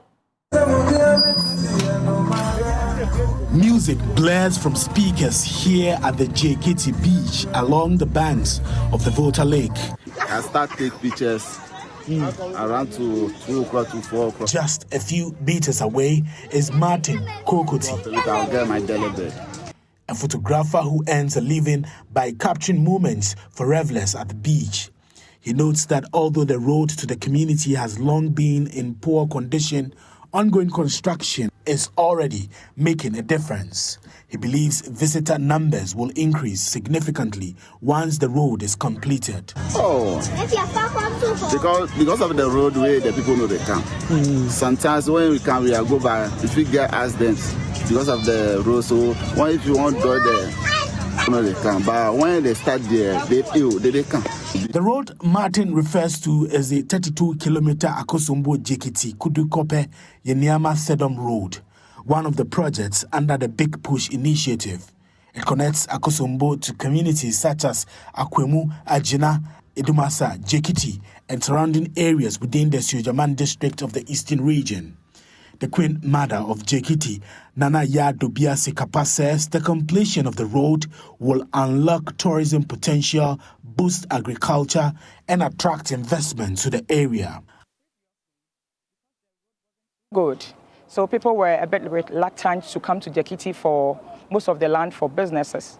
But through His Excellency John Dramani Mahama and our MP, Honorable Thomas Ampim Dakon, Nyakon, who also doubles up as the Deputy Finance Minister.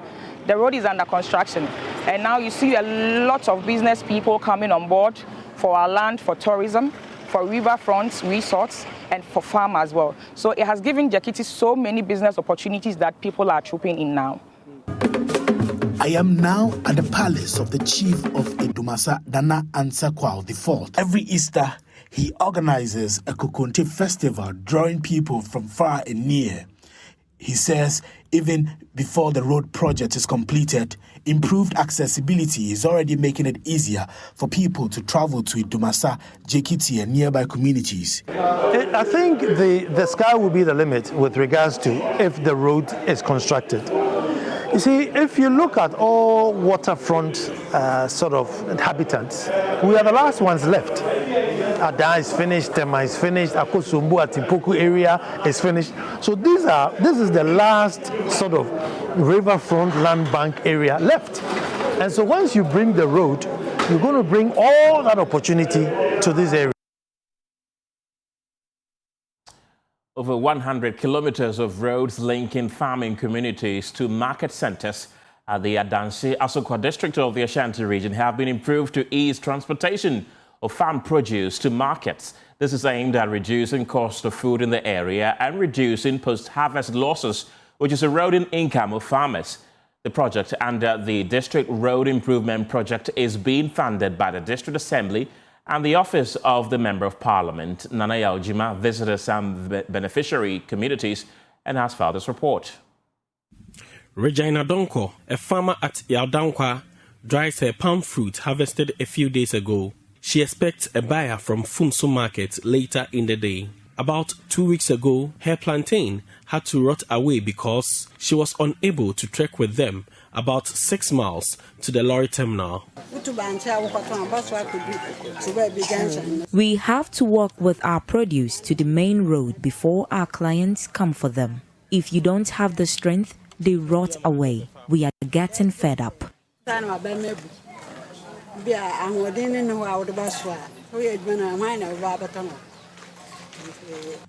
Yaudankwa, a farming community in the Adanse Asokwa district, is about 6 miles from the community transport terminal. For years, trucks and tricycles dread the route. The few who attempt to go there charge exorbitant fares due to the bad nature of the roads. The community, just like many others within the district, had struggled to transport sick persons to the hospital for poor roads. Under the District Road Improvement Project, roads to Yaudankwa and many farming communities have been reshaped as others are newly created. Albert Dakora is District Chief Executive. Because of the access to good road, they have issues of bringing their produce, if not motorbike or if not tricycle. They can transport their farm produce to the main market. So we saw the need to come to their aid with the help of the drip machines to reshape their roads for them so that they can easily access market with their farm produce. So this motivated us to come to their aid to reshape the rules for them. Meanwhile, the local drip coordinator, Majid Governor, says efforts are underway to seek funding to extend the service to other areas. He says many communities continue to call on his office for such support. So far, we estimated about 150 kilometers and above, so far as Adanse Asokwa district is concerned. And as you can see, when we were coming, there is so many villages around which they have no access to better roads. So as we have started reshaping this side of the community to endure the benefit of the other people. For JoyNews, Nana Yauchima, Adanse Asokwa. Let's still stay in the Ashanti region because the popular Dr. Mensa market in the Kumasi metropolis flooded after a downpour on Easter Monday, displacing several traders.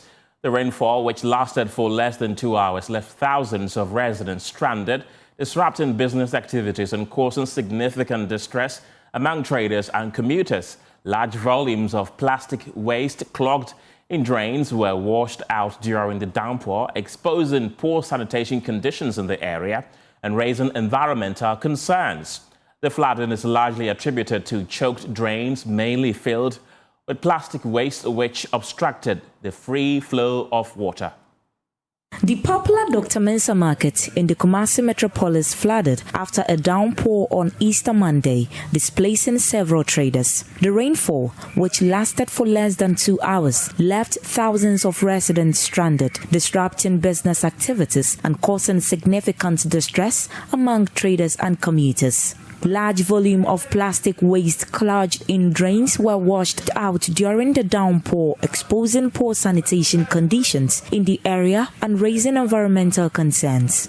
The flooding is largely attributed to choked drains, mainly filled with plastic waste, which obstructed the free flow of water. The situation became critical as many Pragya tricycles were unable to pass through the flooded roads, further worsening transportation challenges. Speaking to JoyNews, a commuter expressed his frustration, stating that Kumasi should not be experiencing such flooding due to poor sanitation. Residents are calling on the Kumasi Metropolitan Assembly to strictly enforce sanitation laws to address indiscriminate waste disposal and prevent future occurrences.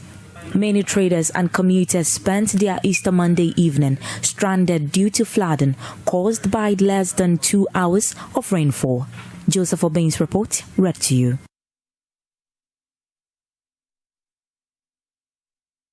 We have more stories after the break.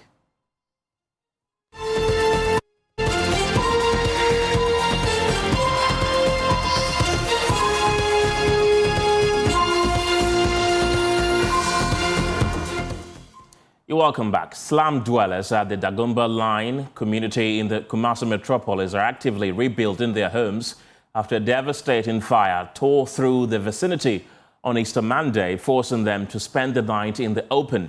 The inferno razed wooden structures that served as makeshift homes, mainly for metal scrap dealers and head porters. The following report has more.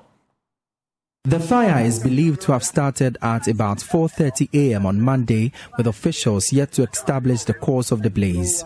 Over 250 wooden shacks erected along the stretch were engulfed by the fire, rendering the victims, including young women, children, and men, homeless. No casualties were recorded, as some victims suspected arson. Jabrim Nasiru is the leader in the community. In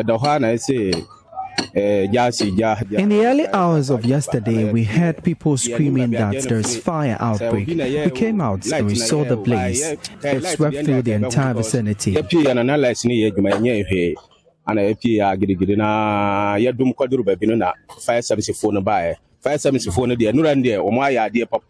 Properties worth thousands of cedis, including personal belongings, were destroyed by the blaze.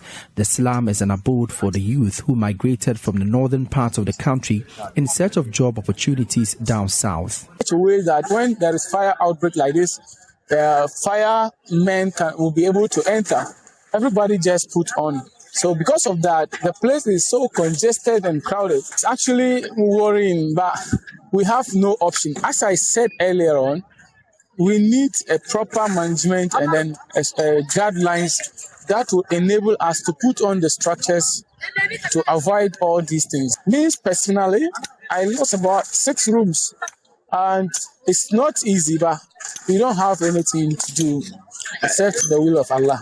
The recent fire is the third to hit the area following a double blaze witnessed within a 2-week period in January this year. Visiting the area after the earlier fire event, Kumasi Mayor Richard Ofori-Agyemang-Boadi assured of investigations to end the perennial fires. This cannot be reoccurring on an annual basis. Every year, we have incidents of fire taking place at the Agomba line. What it means is that there's something that we are not doing right. So we are going to send our NADMO officers and fire officers to come and do a comprehensive assessment of how this place is. And so the assemblyman is going to lead an effort for us to make sure that we put in place remedial measures to forestall the incidents of annual fire occurrence here at the Agomba line. However, JoyNews checks reveal the office is yet to present reports and a roadmap for reconstruction works in the enclave. When the news team visited the scene after the unfortunate incident, the residents had begun clearing debris as they attempted to rebuild their homes. For JoyNews, my name is Emmanuel Bright-Kweku. Let's take you to the Bono East region now, where the search for water has become a daily struggle for many families. In Atebubu, residents wake up before dawn and walk long distances just to fetch water for their families. But the crisis is not only about broken boreholes. Scientists say changing weather patterns and poor groundwater systems are making the situation worse. Our reporter Mahmoud Muhammad Nuruddin traveled to the town and brings us this report for today's Climate Evidence. In many parts of Atebubu, the search for water has become part of daily life. At community water points, long queues of buckets and jerrycans wait patiently for their turn. For Fati Abdullahi, a 40-year-old resident, getting water for a household is never easy. The place where we go to fetch water is far. It takes 30 minutes to go and come back. And by the time we return, our children are already late for school. She often walks long distances to fetch water for her family. The work is physically demanding, but she says she has no choice. When you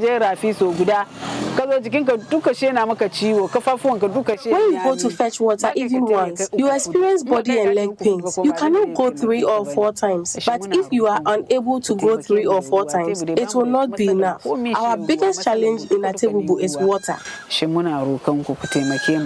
Although many households in Atebubu have wells and boreholes, residents say many of them stop producing water during the dry season. For Ama Bayo, the water crisis has become one of the biggest challenges in the town. They have drilled many boreholes in this town, but we still lack water, especially during the dry season. In some neighborhoods, residents say water can disappear completely for days. Many people usually gather at the borehole, but the water does not flow. We come with jerrycans, drums, and other containers. Sometimes it can take up to 5 days before the water starts flowing bit by bit. Whenever water begins to flow, residents rush quickly to fetch as much as possible, but the supply often stops again within minutes. We don't get water all the time. We have to fetch it, allow it to yield, and then we go back to fetch water again. The water crisis is also affecting schools. At Best Brain College, head teacher Jonathan Forsen says many students arrive late because they spend the morning searching for water. In a class of about 30 students, sometimes because of the water problem, you can see that about 15, 20 students have been reporting. And at times too, they come to school very late because when you ask them, they've been telling you they've been searching for water before they come. Others arrive tired after carrying heavy containers over long distances. And at times too, they look very tedious in class when they are teaching. So this water problem is affecting academics seriously as we are speaking now. 14-year-old student Musa Ramatu says the situation makes learning difficult. Water situation in this Atebu is very poor, so we don't come to school early. This one, it leads us to know we don't come to school early, and it retards our education. Sometimes when we come to the class, we feel stressful, we can't learn. But when we carry the gallons, we feel stressful. When we come to the class, we can't learn well, and it leads to retard our education and learning. With boreholes and wells running dry, many families are turning to a nearby dam for water. Every day, children and mothers gather at the edge of the dam with yellow jerry cans and plastic gallons, while some, especially the women, carry basins to fetch water. But the water they depend on is often unsafe for drinking and daily use. 29-year-old mother of 5, Faustina Dakura, says waste from nearby dam sites sometimes flows into the dam during heavy rains. Because a few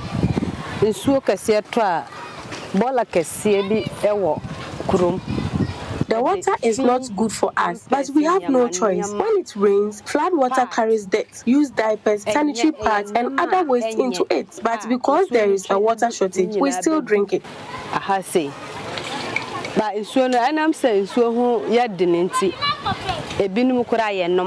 Health officials say waterborne diseases such as typhoid and diarrhea are now among the most common illnesses reported in the municipality. Experts say the crisis is linked to the changing weather patterns. According to the Ghana Meteorological Agency State of the Climate Report 2023, Atibobo and surrounding areas recorded rainfall deficits of between 21 and 31%. Pointing to increasing climate variability in Ghana's middle belt. Hydrogeophysicist Mohammed Abdul Momin explains that many boreholes in the area are too shallow.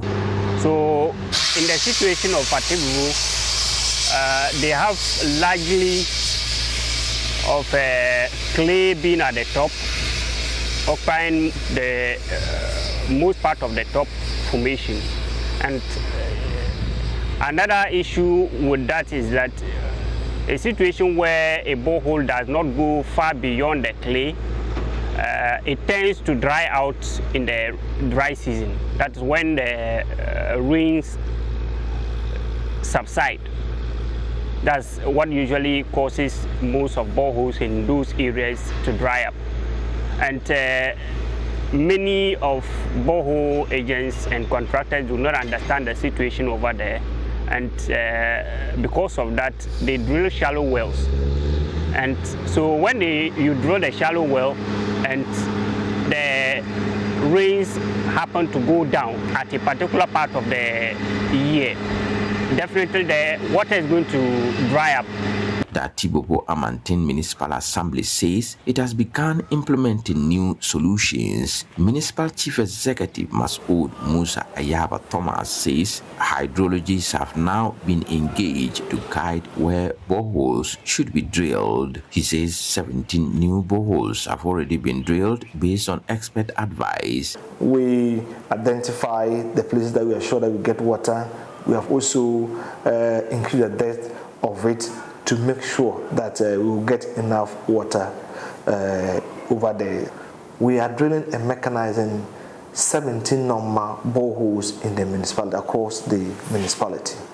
I am certain that we are not going to the old stories that we are not getting water because of my engagement with the experts in the drilling of the boreholes. Authorities are also planning a larger project to treat dam water and distribute it across the municipality. Yes, thank you very much. And there should be a treatment plant over there to make sure that we purify the water before we pump it to the community to use.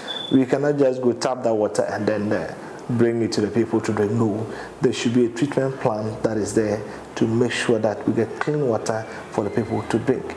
Yes, as we cry and we say we want water, it is not any water at all that we want them to get. We have to get quality, we have to get clean water for the people to drink. For families in Atibobo, the hope is that these new solutions will finally end years of water crisis. Until then, residents continue to search daily for one of life's most basic needs. A report by Mohammed Nuruddin.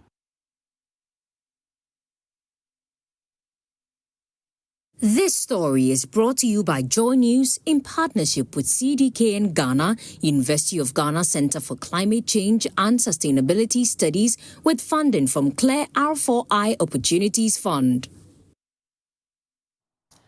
As preventable illnesses such as hypertension and malaria continue to pose a major public health challenge in Ghana, residents of La have benefited from a free community health screening exercise organized during the Easter period, led by Revival Outreach Church as part of its corporate social responsibility. The outreach sought to improve access to basic health checks while promoting early detection and prevention of common diseases. The following report has more. Health professionals and volunteers offered free screening for hypertension, HIV, hepatitis B, malaria, and other common conditions during the exercise. The initiative formed part of efforts to improve health awareness and encourage early diagnosis, particularly in communities where routine medical checkups are often delayed or inaccessible.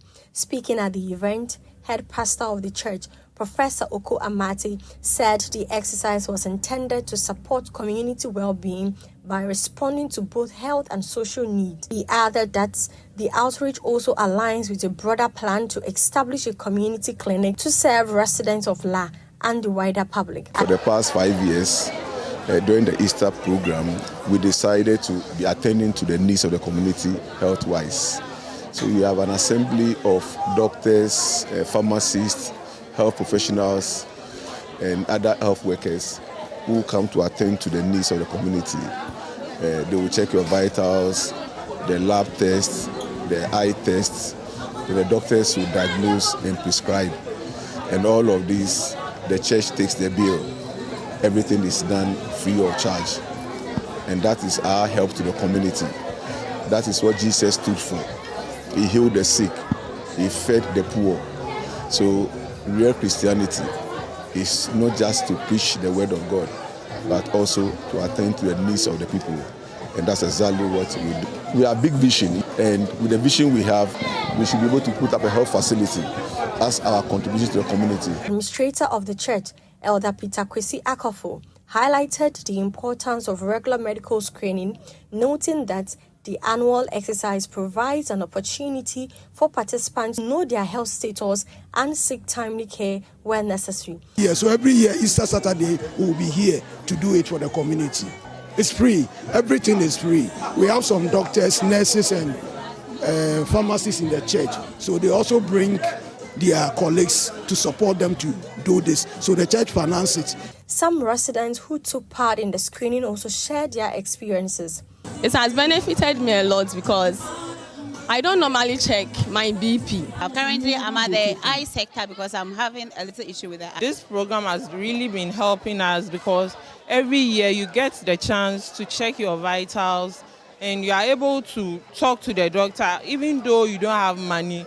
As non-communicable diseases continue to rise in Ghana, health experts say regular screening, early detection, and timely treatment remain critical to reducing preventable deaths. Now, more course report for JoyNews.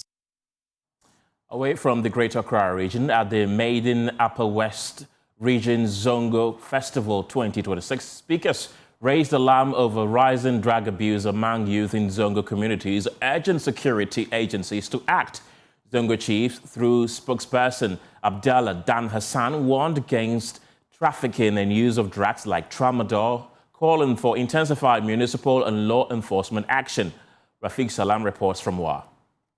The maiden edition of the Zongo Festival 2026 was marked with vibrant cultural displays at the Tendama Junior High School Park. The historic gathering brought together various tribes, including Hausa, Fulani, Wangara, Zabarama, Dagomba, Mosi, Gurunsi, Kotokoli, Busanga, Yoruba, and the Sasala, with a shared vision of promoting unity, peace, cultural heritage, and development within the Zongo communities across the Upper West region. The festival commenced with grand entrances from the Zongo traditional chiefs who paid their respect to one another while displaying a rich variety of local traditional foods. The Divisional Chief of the Wala traditional area, Na Abdul Razak Abdullahi, who represented the overlord of the Wala traditional area, Na Hussein Sidi Philippo IV, underscored the deep historical bonds between the Wala and the Zongo people. He recounted how the Zongo ancestors assisted the Wala community during the First World War, prompting the government at the time to officially allocate portions of land for their settlement. They were brought in here to assist the Wala to go for the First World War. Secondly, to make trade very smooth for the Upper West, or for that matter, for the Savannah area here. And we cannot forget about them. They've been here for so many years, and we are proud to say the Zongo community, we celebrate together with you. If you all have the same unity as you celebrate the community development within the Zongo area.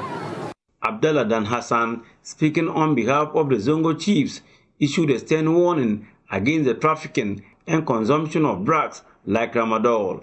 He commended the One Municipal Assembly for the ongoing street lighting project that has eliminated known dark spots, noting that young men and women previously exploited the darkness to sell illicit substances in the market area. It is no secret that on daily basis you have the police and the military troops to Zongo searching for criminals. And one of the problem of our area is that it's not just the natives of Zongo who are engaged in it, but you have other people coming from afar settling in Zongo and engaging in this illicit drug. So the Sarkin Zongo is calling on the Municipal Chief Executive, who's the chairman of music, to please pay attention to this menace.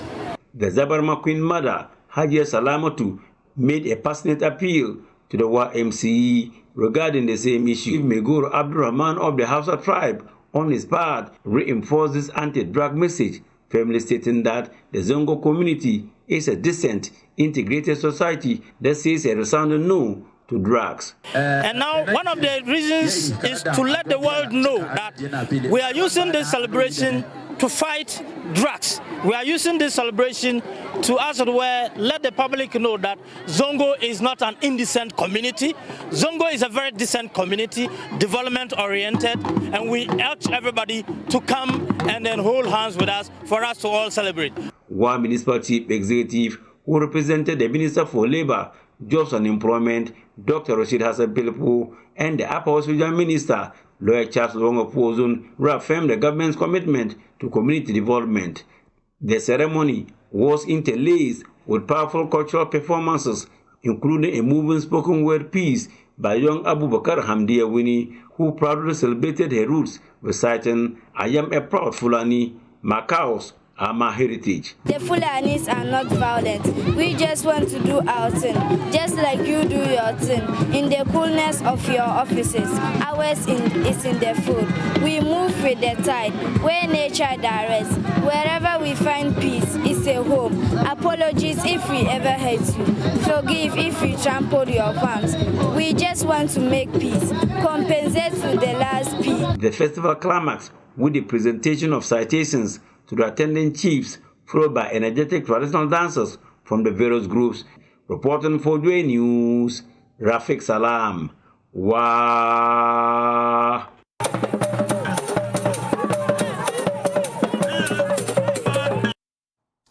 We stay a while in the Upper West region because the Member of Parliament for Wa West, Peter Tobu, has led a major community initiative bringing together hundreds of residents for a historic Wa West Picnic 2026 at the Very DA Primary School Park. The event combines celebration with purpose, promoting peace, improving access to healthcare, and highlighting cultural heritage, while also addressing a long-standing dispute between Kandu and Lasia. Mr. Tobu described the conflict as a localized issue rather than an ethnic division, expressing confidence in traditional leaders to help restore harmony. Rafiq Salam reports from Vieri. At the heart of the MP's agenda was the ongoing peace mediation between the Lasia Tolu and the Kandu communities. The duo has been engaged in communal conflict since the days of yore. Addressing the massive crowd, MP Tobu emphasized that the lingering tension is a roadblock to the district's progress. The conflict between Kendall and Lasse, that is gradually getting to an end, is actually not a conflict between Wala and Brifos. If you come to Wa, there are a lot of Brifos who are living in Wa peacefully. If you go to Wichao in particular, there are a lot of Brifos who are living in Wichao peacefully. If you go to Dairi, if you go to Kunchile Yiri, under the Naha Na traditional area, there are a lot of Brifos who are living there peacefully. The MP further explained, dispelling rumors of a wider ethnic clash. It is not actually a problem between Brifos and Wallace. It is a problem between two communities that have coexisted peacefully for over a century. What is it that is a problem? Human beings will solve it. And we have the capacity with the traditional leaders and all the elders in Wa and its environs. I am quite convinced that in the next few months, Wa West will be back to peace. He firmly stated his refusal to channel government resources into peacekeeping when they are desperately needed for infrastructure, declaring, if we will take government money and invest it in peacekeeping, when are our roads going to be done? When are our hospitals going to be done? Beyond peace building, the event prioritized the well-being of the constituents. Over 200 community members benefited from a comprehensive free health screening exercise spearheaded by the Akuma Plus Health and Wellness Foundation.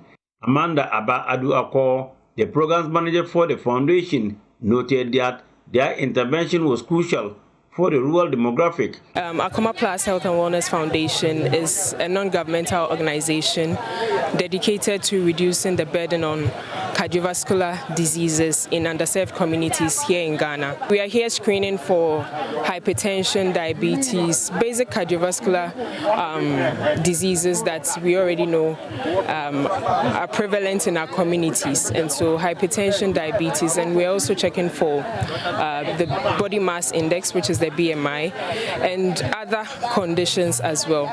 Today we've already identified some high-risk patients with respect to their BPs being very high, and they are not aware. Adding that free medications and referrals were actively provided. Wa was the District Director of Health Services, Madam Cecilia Kakaraba, who led a team of 17 nurses to support the initiative, lauded the MP's vision. It is not just picnic, it's a picnic with health care. Taking good care of your people, ensuring the health of the constituents will ensure his success in Parliament. So we appreciate his work. He supports us in many ways. This is just the tip of an iceberg. The push for unity was further cemented on the football pitch, where a fiercely competitive match between Ga and Vieri ended in a 2-1 victory for Ga. In a massive show of high-level support, the Upper West Regional Commander of the Ghana Police Service, DCOP, Francis Jiribare, graced the occasion and personally awarded the winning team. Both teams walk away with a set of jerseys, a football, and a handsome cash prize of 2,000 cedis. District Chief Executive for Wa West, Richard Wulu, who presented the awards to the very team, described the MP's initiative as a monumental first for the area. This is the first time in the history of Wa West that we are organizing such a program, All for Unity, to claim for the needed development that we've all been yearning for. Without unity, you will not be able to do anything. The historic day climaxed in a vibrant explosion of traditional culture, showcasing performances from the Vieri Bogre group, the Walla with their Jans Dance, the Madayiri group's Bewa Dance, and a powerful anti-drug for performance by the Bully Dance group. In a final unified moment that electrified the crowd, both MP Peter Lenchine Tubu and DC Richard Wulu through protocol to the wind, jumping into the arena to dance alongside the Bapalba Women's Group, sealing the day that Wa West will remember for years to come. Reporting for JoyNews, Rafik Salam, Very. After years of bitter misunderstandings over who occupies the presidency of the Nkranza Traditional Council, all feuding factions united this weekend to witness the coordination or coronation of Nana Kwame Bafo IV as the new Manhene, who immediately used his first address to chart a new path for the area, declaring community farming as the centerpiece of his reign, with plans to create jobs, build processing factories, and turn Nkranza into a leading agri hub. Anasabit has more. It was a spectacle of color, culture, and joy. Thousands gathered at the Nkranza Town Park as the drums of unity finally beat louder than the echoes of dispute. Traditional leaders from far and near, alongside key political figures, witnessed the coronation of Nana Kwame Bafo IV as the new Manhene of Nkranza. The ceremony didn't just install a chief, it ended years of factional wrangling over the presidency of the Traditional Council. In a remarkable show of consensus, all sides agreed to rally behind the new Manhene. Nana Kwame Bafo IV reiterated his vision of turning Nkranza into a farming hub through community farming.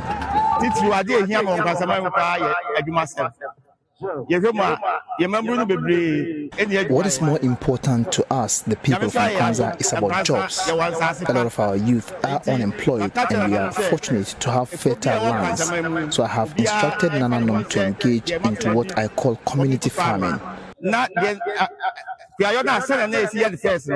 We want to change our old way of farming. We want to have factories here that will focus on processing our raw materials into finished products, and that will bring jobs to the people here.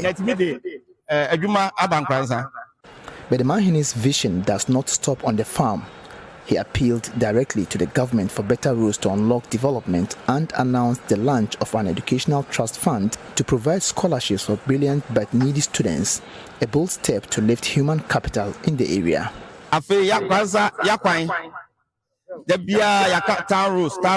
We've always been speaking about our town roads, and so we want the Honorable Regional Minister to forward this to the President to do something about it.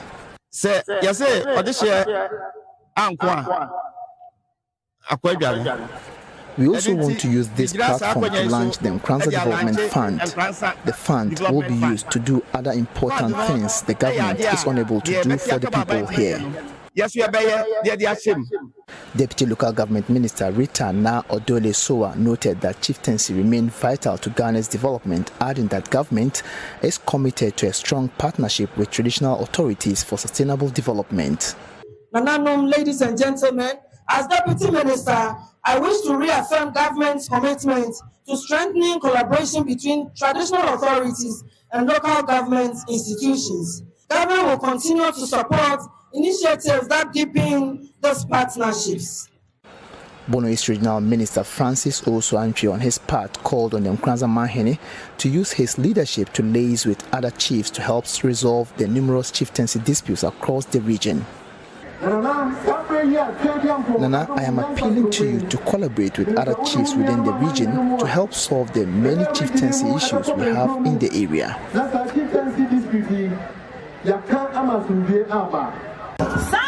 The day also saw the installation of a new Queen Mother, Nana Sapoma III, adding to the strength of the traditional leadership. As the drums faded and the dancing continued late into the evening, one message was clear: Nkranza has turned the page.